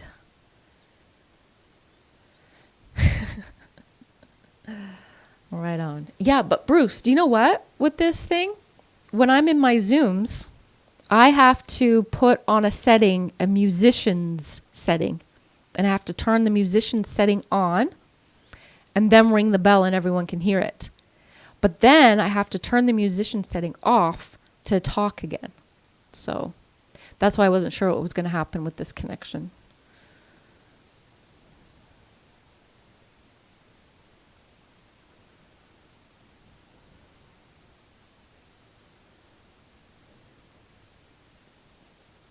Lucid D. I see where you're going. Okay, let me just get to these. The way to wake people up is entertainment, says David. You vibe and bring their vibration into harmony with your own. Love that. Anyone else answering that, finishing that sentence off? The way to wake people up is entertainment. Yeah, somebody had I saw this video where this woman was talking about, she's a psychiatrist. I can't remember what her name is at the moment. And she was talking about how she broke out in song, and it was a song that everybody knew. And then she got everyone singing the song, and everyone was singing the song together. Wow. That is a powerful vibration. That's what they do in church, right? Church is somewhat of an entertainment field, forum. You know, you got the speaker, he's talking, he's trying to entertain you with his words. The choir's in the back there, they're singing. You get your book, you're all singing the songs. Da da da. Right?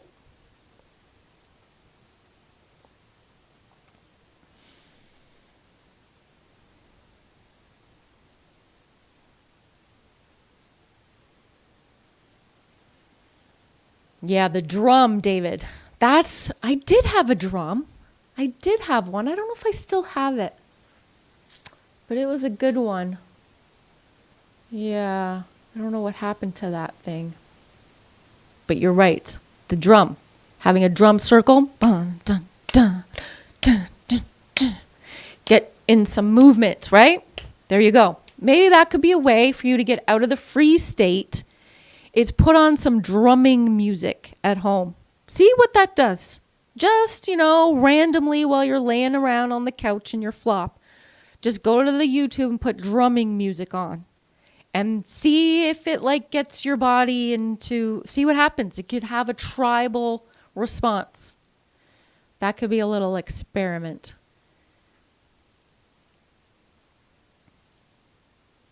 Rick, you ran 70 miles after your dad died? Yeah, I know, eh? You'll run in the next life. Yeah, you're a runner, Rick.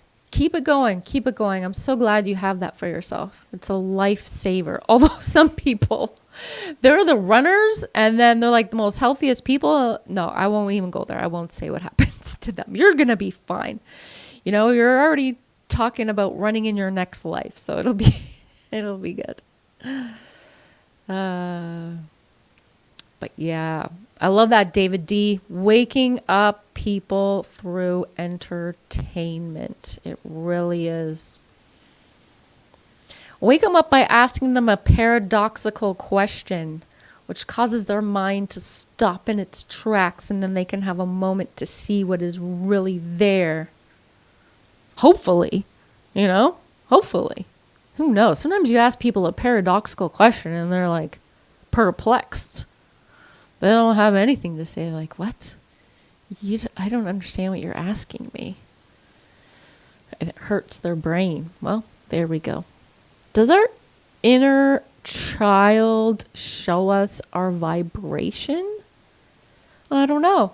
Well, Rick, I've always said that our inner child is our feelings. It is our emotions. When we connect to our inner child, we connect to our emotional state. And our emotional state is also our vibrational state. So yeah, I'd say you're onto it right there. Decalcifying the pineal gland will wake a person up. How do we do that? How do we decalcify it? Looking at the sun, well, not directly at the sun, but during a sunrise and a sunset, those two moments, like having direct contact with the sun, is the most powerful way to stimulate the pineal gland, I've heard. Try to wear sunglasses less so that you can take in that sun source. Yeah. Exactly. Yeah. Waking people up through entertainment with the drum in the sun. Oh, as the sun is setting with the full moon, you gather a full moon circle together with a drumming circle. You get the shamans out. The shamans, sorry. Shaman. Gosh. Okay, get the witches out. Get everyone. We'll have a little powwow. There we go. We're planning an event. Maybe it'll be around for the summer solstice. People have short attention spans. Yeah, they sure do. They sure do. Which is why I'm so grateful for those you guys that are hanging out with me in this live right now. Gosh.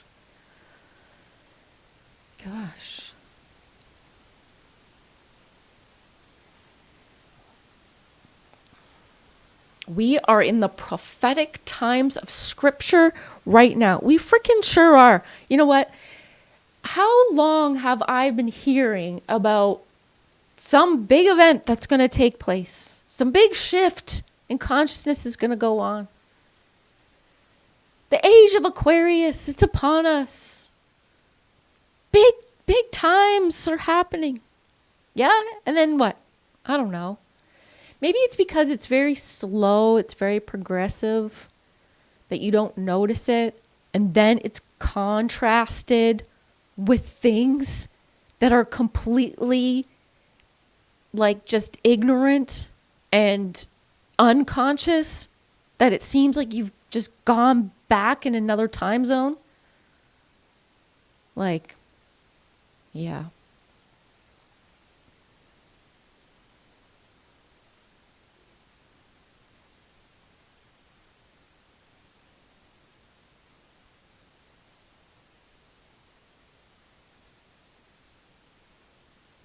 That's why, I guess when you're saying that running is your church and your meditation, growing up as a dancer and loving music, going to the club, of course, imbibing in substances as well.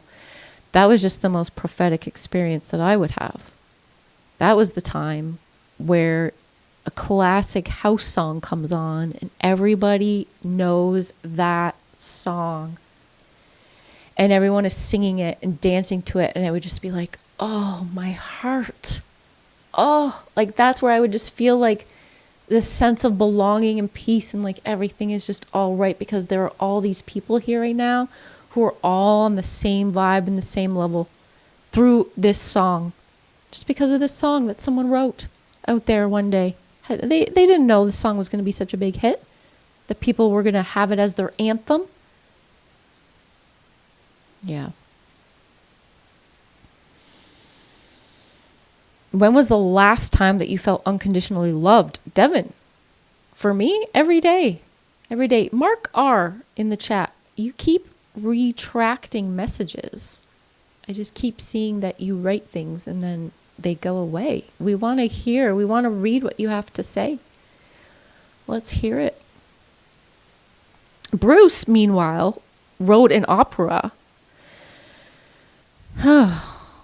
based on like A lot of operas sort of are, but it's about a guy named Fürst, who I know. And there's a lot of irony with the story that parallels Faust. Bruce, where can I hear this opera? I need to, please, I would love to hear it. I would love to check it out. Maybe you can send it to me somehow.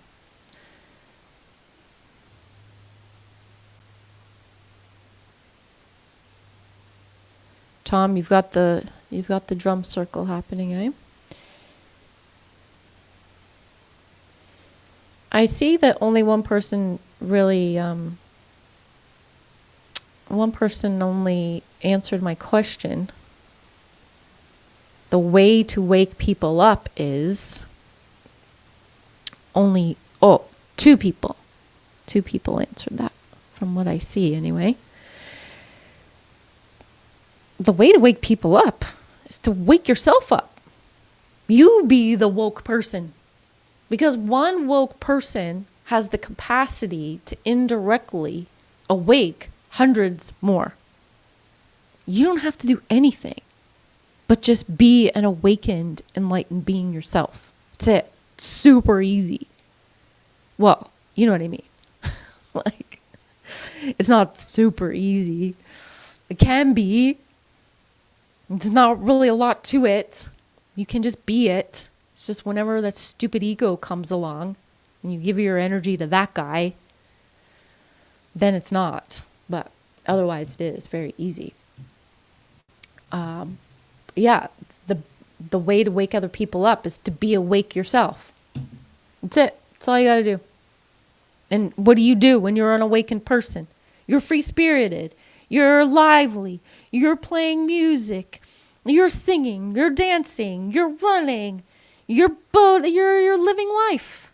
You know, you're emanating unconditional love for other people. You're void of your own judgments and judgment of others. That's a great vibration to uphold. And it can't not bear positive impacts on other people. That's it. It's very simple how it works. Energy is energy. So you emit the energy in yourself. You build the energy in yourself. It carries, that carries to your field. You have a field of energy. Don't underestimate how powerful your own field of energy is and the impact that it's having on other people, whether you know it or not. And that's none of your business. You're just doing your part.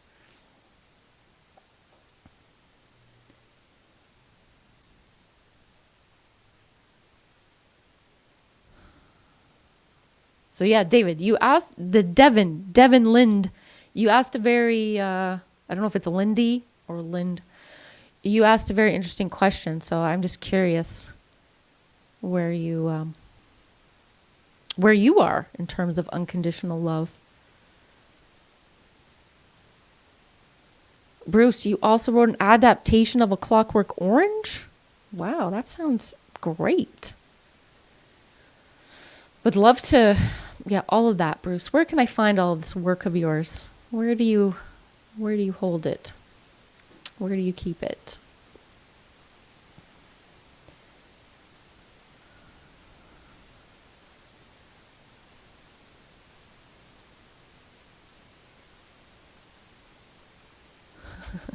Yeah, Tom, that's the thing. You'll get tired of trying to wake other people up, so cut it out. You're only responsible for your own waking up. It's the only one that you need to do. It's the only one you need to be concerned about.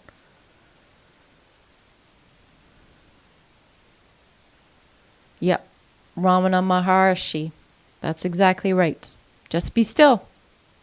Just be still. Once you are enlightened, everything is fixed. 'Tis true. It's exactly what I'm talking about. The sun never sets. Dates. It's only the earth tilting. Oh, guys, the earth is tilting. It's time for the earth tilt. Well, the earth is tilting continuously, isn't it?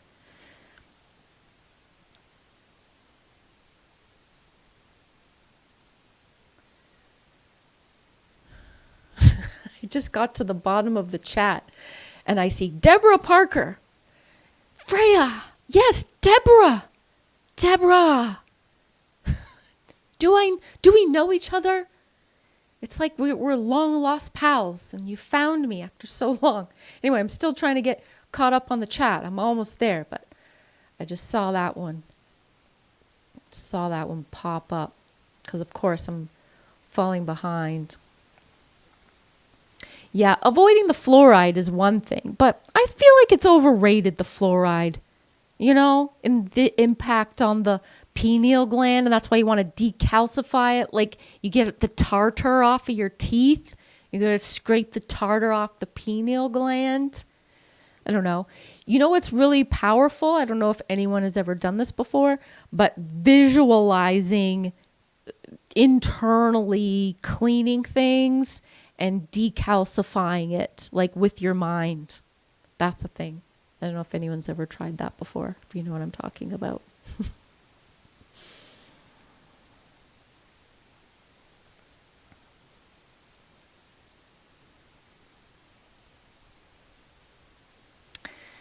Amadeus, animals seem to only love unconditionally. You know what I feel like is interesting? Like, can you love others unconditionally? Or can you love yourself unconditionally? Can you only love one or the other unconditionally? And then, like, where are you at in terms of your unconditional love? And I think the moment that you recognize that your love has become conditional, that you allow yourself to go into this mindful place to then be unconditional again. It's just the human nature of us, where we go, in and out. But for me, I don't think I've ever loved myself conditionally. No, I've never placed conditions on my self-worth. I'm just, like, there might be a second or a moment, but I catch myself really quick and I'm like, no, that's ridiculous. Don't do that to yourself.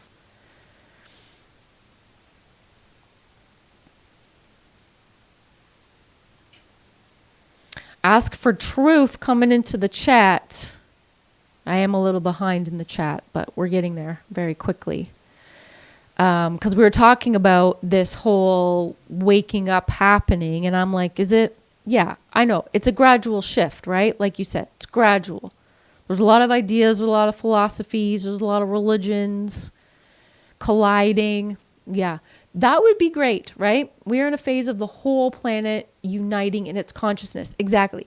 And I think in order for that to happen is all, like you said, the religions colliding. Like just realizing that we are all one. Which brings me back to the very beginning of this live 112 minutes ago. 113 minutes ago now. Where one of you guys, Wake Up, was asking me about the law of one. And that is the ultimate goal, is for all of us to just collide into one consciousness that is unconditional love. That's what we're here for. Yeah, Rick, the song that comes to mind, and I was going to mention it, but, I just don't know if there's a lot of house music lovers out there. Maybe there are. It's called Finally by Kings of Tomorrow and Julie McKnight. That song, classic. There's another one called I Love Days Like This. It's called Days Like This. I love days like this. Yeah. I love days like this. I am not a singer. As you know, if you watch the Freya show, there's times when maybe I start singing. But I'm not a singer. Days Like This. Shauna Scoffrey? Yeah, Shauna Scoffrey. I was going to look it up, but I didn't need to look it up. Those are the two that come to mind. Like if I was in the club and I heard those songs, and I have been in the club when those songs come on, and I'm just like, oh, it's just like angelic experience. I freaking love it. But I don't go to the club anymore because my nervous system, it can't take it anymore. Done. I'm done. Yeah, Pink Floyd, it's all right. You know, maybe Wake Up, you're maybe from an older era. Like, I used to listen to a lot of rock tunes. As you might have heard me saying earlier, like, I'm freaking dancing to these rock tunes when I was younger. But it's all right. You know, music has memory for me. Music has memory, right? So I have a lot of songs in my music library. And when I go and press shuffle all songs, I will skip past so many songs because of the resonance of the song, you know? And it's very telling for me what songs I have the capacity to sit with on a certain day and the songs that I don't. Song has been deeply impactful for my whole life. My whole life. And yeah, it's like this other entity that exists with me as music. So if I hear a song that has a memory attached to it, there's whole playlists of music that I have made that I can't listen to because they're all associated with certain memories that I don't want to return to. Yeah, I'm sure you guys can relate to that.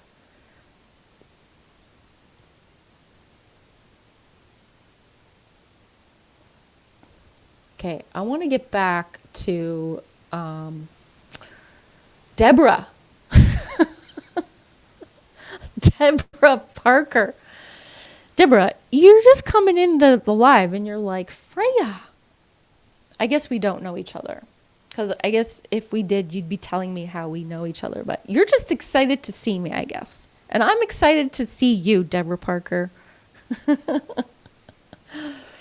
Oh, boy. Jerome Easter. Thanks for coming into the chat, Jerome Easter. Does being a lone wolf and being aware transform me into a werewolf?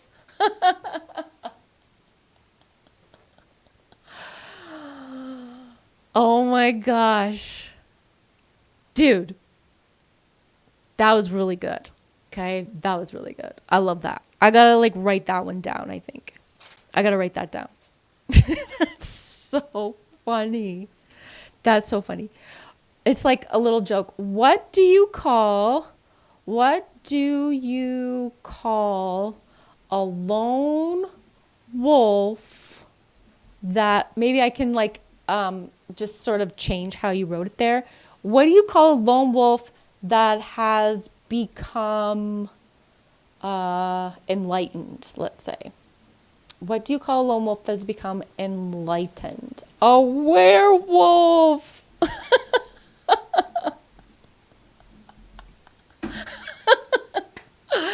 I love it. Okay, more jokes like that. More jokes. Jerome Easter just comes out of nowhere. Ah, so good, so good. You guys are just dropping jokes and knowledge, eh? David, a candle loses none of its light by illuminating other candles. Yeah, that's bringing us back to the whole, all you got to do to wake other people up is wake yourself up. You got it. You'll send me I'll send you the Freya opera if I can keep the royalties. You'll license the overture. You know what, Bruce? You just need to come and do a whole sound production on the Freya show. Maybe one day we can team up and you can help me produce the Freya show. It'll be maybe if I get around to continuing the episodes of the Freya show, then for the season finale, who knows? Who knows? But yeah. Oh man. I know at the bottom of the chat that I'm so far behind on that you guys are laughing at the werewolf joke. I'm going to be going to sleep tonight laughing to myself in bed. Well, I'm clearly laughing to myself right here. Okay? I am here in my home. No one is around. Just some words on a screen. I'm laughing to myself. No one, yeah. This is why being like an online person sometimes, talking to no one, it's a little weird. It can get a little weird sometimes.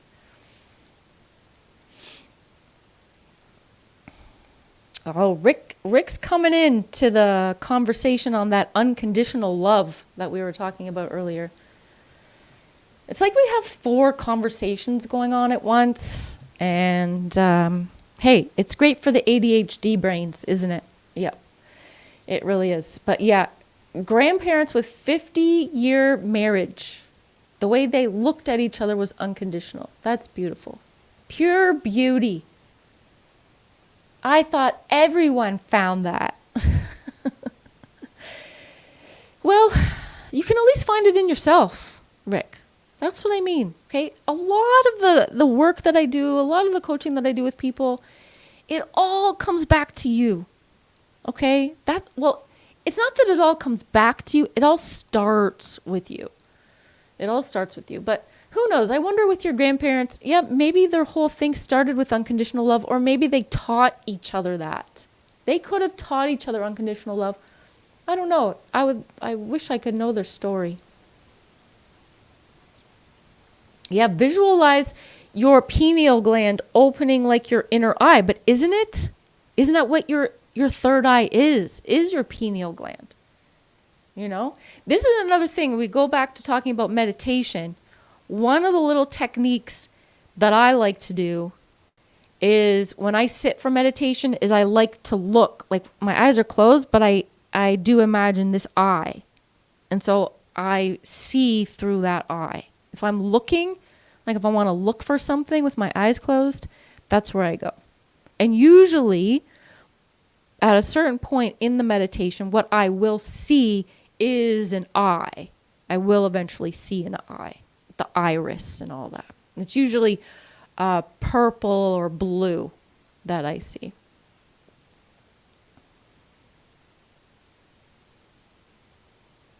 Yeah, see, this is what I mean by having 5 conversations going on at once. Because we had got to this part where I was talking about visualizing doing certain things with your internal systems of your body. Like one time I had a real just pain in my sinuses, and I visualized just like scraping the bone structure of my sinuses, and it helped. It worked. It went away. But John Smith, welcome to the chat, John. I don't know if you've chimed in yet, but thank you for contributing to the conversation today regarding visualizations. You found putting thoughts to let go by putting into destroying roses as visualization is good to get comfortable with destruction. Aha, you take something beautiful. So you turned your thoughts into roses and then destroyed them. Cool. Isn't that cool? Like the things that we're doing out there. Who has these conversations? Is anyone having these conversations with other people? Like I'm not sitting around with my friends and they're sharing these. You know what I do with my thoughts and my meditation is I turn them into roses and then I imagine destroying them so that I can get comfortable with destruction. Man, I ain't having those kind of conversations with people in my life. I wish. But here we are. Here we are.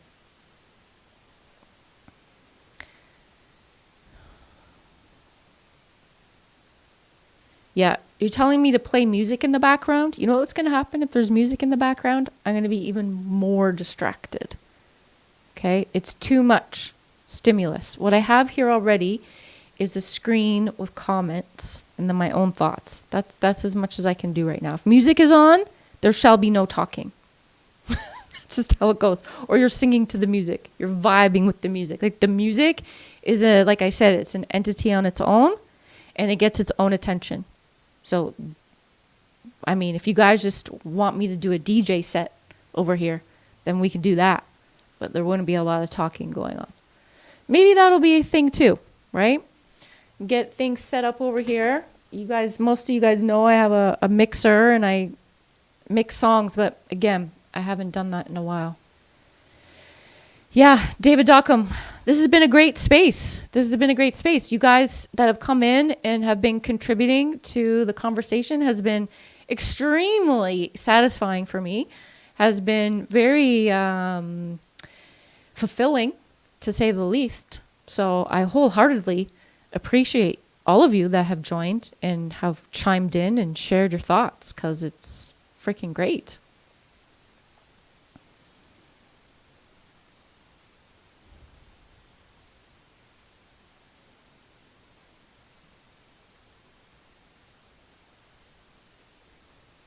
I see there's another joke down there.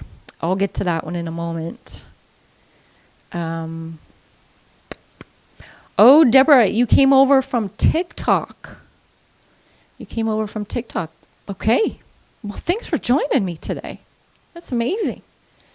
I wonder how long you've been following me on TikTok. And, I have a TikTok video right now that's really going off. I'm really pleased that it is going off, because it talks about a very important thing, which is the functional freeze. So if any of you guys know me on TikTok over there, go watch that video, after we're done here or whenever you get the thought to. Sometimes I just say things in a certain way, and then I can't really say it again in the same way. It's like, once it's been said, that's it. Which, yeah. Sometimes unrehearsed and unscripted is just how you get. What are you saying up there, John? But then you realize you can listen to the music again. Oh, the music. Yeah. We're back to the music and the memory, right? Music has memory. Exactly. So you go through, it's a whole journey with that song. Freaking, there's songs out there, some of them that I would listen to, on repeat for hours. And then, don't play that for me again. And then 2 years later, I'm like, oh yeah, resonating with it again. Yeah, Lucid D. I do love the frequency musics. I don't know if that really makes sense. Okay. I think I missed something. Maybe I didn't. All right, let's go back. I might have missed some things, but guess what? We gotta stay up to date with the comments. And I think I might have, look, we've been live now for 2 hours. I was just gonna say, I feel like I might only have another 10 minutes in me to wrap things up here, and it hits the 2-hour mark. So I know that's usually my limit.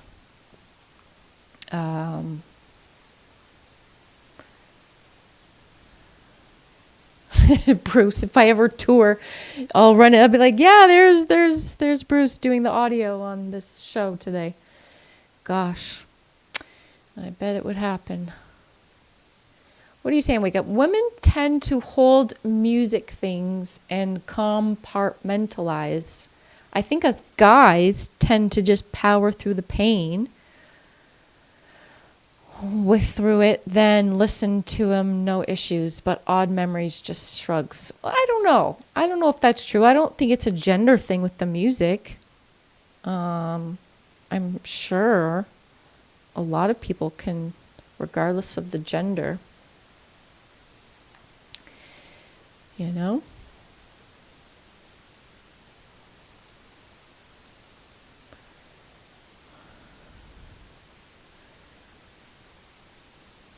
All right, let me see what's happening here. You got a recommendation for an opera? Dario Argento's. Gosh. See, this is when Freya's getting tired because she can't talk. Suspiria, especially when you're giving me these words to pronounce. Did you hear about the dyslexic devil worshiper? He sold his soul to Santa. I don't get that one.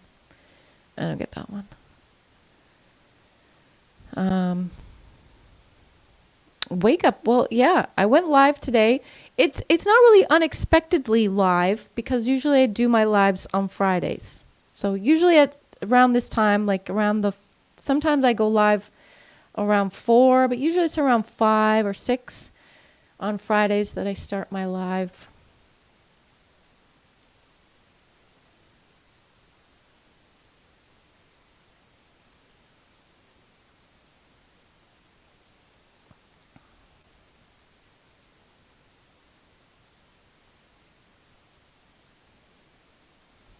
So she's autistic. Who are you talking about, Robert? Are you talking about me? You're cooking dinner? What are you making for dinner, Robert?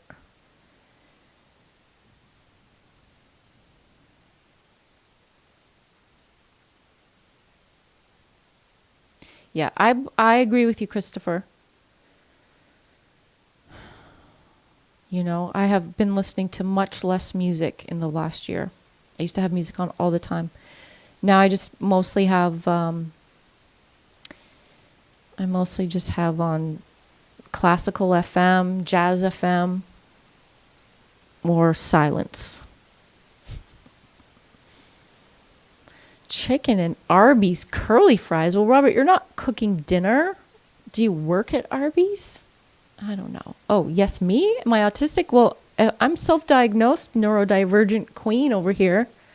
I'm like, there's got to be an explanation for the reason why I am the way I am. Okay? Like, what is it? That all of the signs of being autistic resonate with me, especially the sensory stuff, especially the being literal, the especially having a social battery that drains very quickly, especially love spending time alone, all that. The lone wolf is neurodivergent. Kombucha. I love the kombucha. I'm a fan. You're in telecom. What is telecom? You're autistic as well, Robert. I'm sure. I mean, you know how many people are autistic and they don't even know? Because autism was just seen as this disability where people couldn't function properly, but there's a lot of us who are very high functioning on that autistic spectrum. And that's why a lot of us are ending up burnt out. That's what happens. Telecommunications. Yes, extrasensory perception. You got it, Robert. You got it. Does anyone want to tell her about that Santa joke? Listen. Oh, listen, this is where I am very literal, so I can't, that's why I didn't understand it. So the dyslexia is, Santa is Satan. Santa. Yeah, but it switched over the letters too much. I feel like, I get it though. Thanks for explaining it. Thanks. I don't think that one's really that funny though. It didn't really speak to me.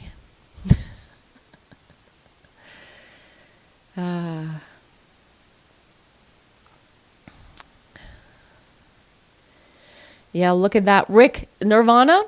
I saw those guys in concert. Kurt Cobain, I think it was 1994 at Maple Leaf Gardens. Yep, what a great concert that was. Back in the day, in the 90s, I saw a lot of concerts back then. You could get tickets for $40.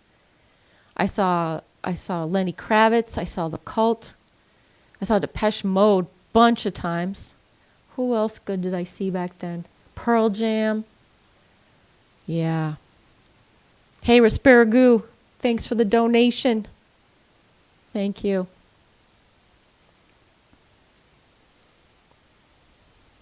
Non-autistics are on a spectrum too. Yes, everyone's somewhere there on the spectrum of autism.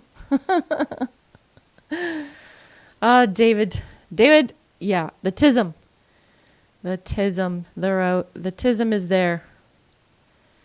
I think it kind of relates back to trauma, intergenerational trauma.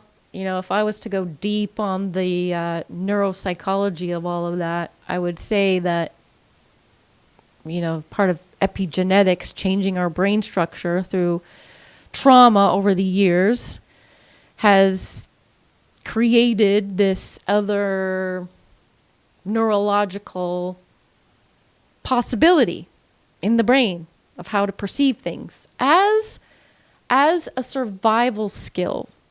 Thanks, David. Thank you, David. Thanks for hanging out. As a survival skill. And part of that survival skill is requiring us to be able to see outside of the box, to have extrasensory perception in terms of those psychic skills, and having, you know, being super sensitive to smells and sights and sounds, as that survival skill, because it wasn't about physical strength at that point. I think a lot of the neurotypical response was physical strength for survival, but neurodivergence in the brain changes through a change through trauma. Okay, just bear with me, guys. The change through trauma had us having to rely on different skills for survival. Yeah. How do you like that theory? David Dockham, thank you also for the donation. Thank you for the supers. Let's say, let's celebrate their first super on the live stream. Yes. Cool. Celebration. All right. Yeah, guys. You're welcome, Christopher Berger. Thanks for coming into the chat. You just got divorced this year. Thank God. Thank God, eh? I know. When I got divorced, I really didn't tell anyone, but then people would come up and I'm like, oh yeah, I got divorced. Like, yeah, that was a few months ago. I'm not married anymore. They'd be like, oh, I'm so sorry to hear that. Like, I'm not. You don't need to be sorry. But people don't know how to respond to that, right? And if someone ever told me that they got divorced, hopefully they were like the one who initiated it. But you can usually tell. You can usually tell if they were the one that got, divorced on. My wife left me. I left my wife. Thank God. Yeah, it's a good thing. But 2 wars, gosh, and cancer. No way, Christopher. Sounds like the only good thing that did happen to you was the divorce. Yes. Bruce, you saw Nirvana too? Yeah, 87 for $3. Bruce, you know what? There's a bunch of you guys in here. I would love, wouldn't it just be great to, I would say go and have a beer together, but I don't freaking drink anymore. But just what would be a fun thing that we would all just do? Maybe we would just have a beer just for the hell of it. But then just one good old pint. Let's all meet up in Scotland or something in some old castle. That would be great. Lone Wolf Convention is going to be in Scotland at an old castle that has, kegs of beer, and it will be non-alcoholic beer. Yeah, but they won't tell us. We'll be drinking the non-alcoholic beer. That's how it's going to go down. And we'll just be sharing all these stories in person. Can you imagine? We'd be having a hell of a good time. I hope it's just not me and all men. I hope there's going to be some women. Because, truth be told, 75% of my followers over here are all men. I'm sure the majority of you guys that are coming into my chat right now are men. I can't really tell by a lot of your names, but that's just the truth. But wouldn't that be great? That's what I would love to do. Just that would be great. We would cast some spells. Oh, it would be a lot of fun. That's what I'd be down for. Be down for that.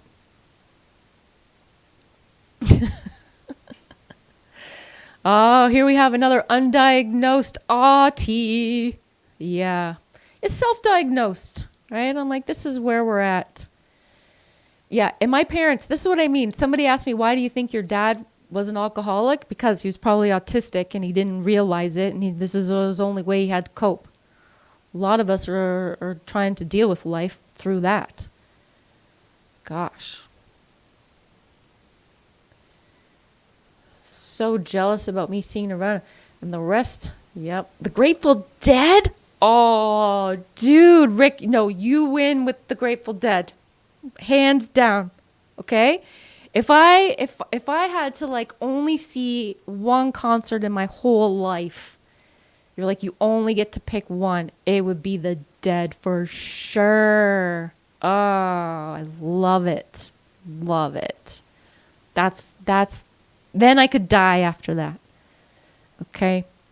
If someone was asking about death awareness, I would have the Grateful Dead as part of my death awareness. Whatever death awareness means. I don't know if that person ever responded. I can't remember who asked me about that. Oh, boy. Yeah, that's a good one, Rick. Well, that's a good one. Where did you see them? 1989. Oh, jeez. No, Robert, you call me if you say someone is a highly sensitive person, they're on the autistic spectrum. You know, Elaine Aron wrote the book, Highly Sensitive Person. She wrote it based on someone that she knew. I don't know, maybe it could have even been her son or something, and herself. And then later realized, or later, the person that she was writing all these traits about as a highly sensitive person was autistic. Okay, I hope you know this story about if anyone's calling themselves a highly sensitive person, they're on the autistic spectrum. They're neurodivergent. This is what I mean. Like, just get rid of all the labels. Just say I'm neurodivergent. Not even that word. Like, what can we even say? You know, I'm just a freaking human. I'm a lone wolf. That's why I like to say the lone wolf, too. That kind of works for me. Oh, boy. We'll see you in Detroit, Robert. All right, Robert. See you in Detroit. I guess I won't see you in Detroit, but if I was ever in Detroit when you were in Detroit, I don't know. I guess you know what I look like, so I would see you there. Yep.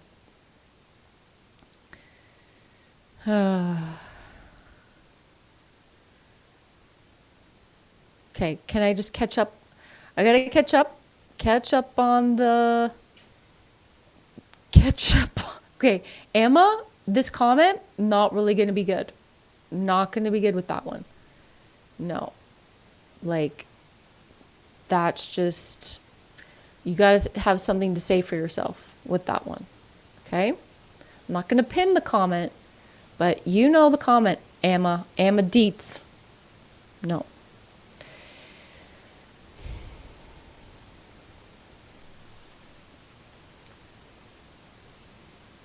And you know what? This is when I know it's time to go off the live, when people like Tarot Destroyer comes over here and writes some weird ass shit. So goodbye, Tarot Destroyer. That was weird. Edinburgh. Oh, look at this. Bruce just coming to the... set that up, Bruce. Bruce's got all the connections. You know? Randomly. You have an old girlfriend in Edinburgh. Invite her along. She can come. Of course. Hopefully you guys are on some good terms.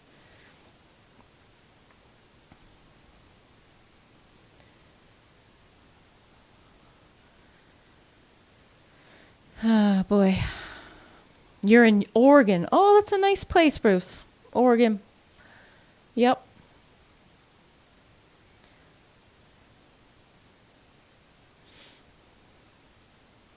I have crazy pattern recognition, Robert.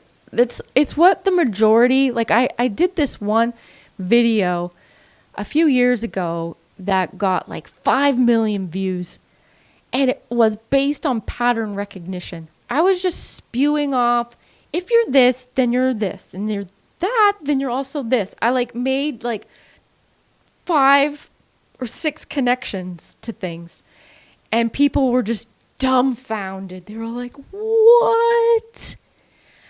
Where did you come from right now? And I'm like, it's just my brain, how it works. So yeah, pattern recognition. Do I have hyper focus and learn faster and more thoroughly? Yeah, like highly efficient. Like if I will have hyper fixations. And if there's something that I want to know about, I will go down a rabbit hole. I will stay up for hours.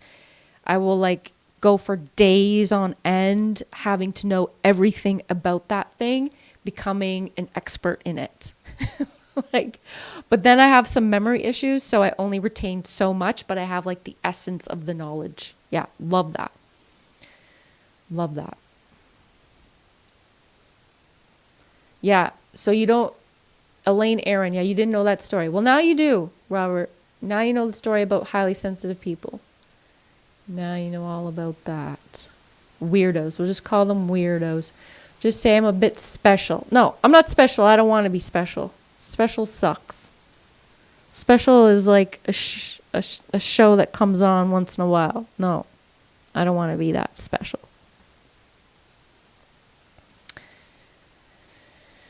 You know, there you have it. April 13th. Cool. Well, guys, listen, we've been hanging out for a while. This has been a great combo, all of you guys. It's time to sign off. And with that, we will sign off with unconditional love. Everybody out there.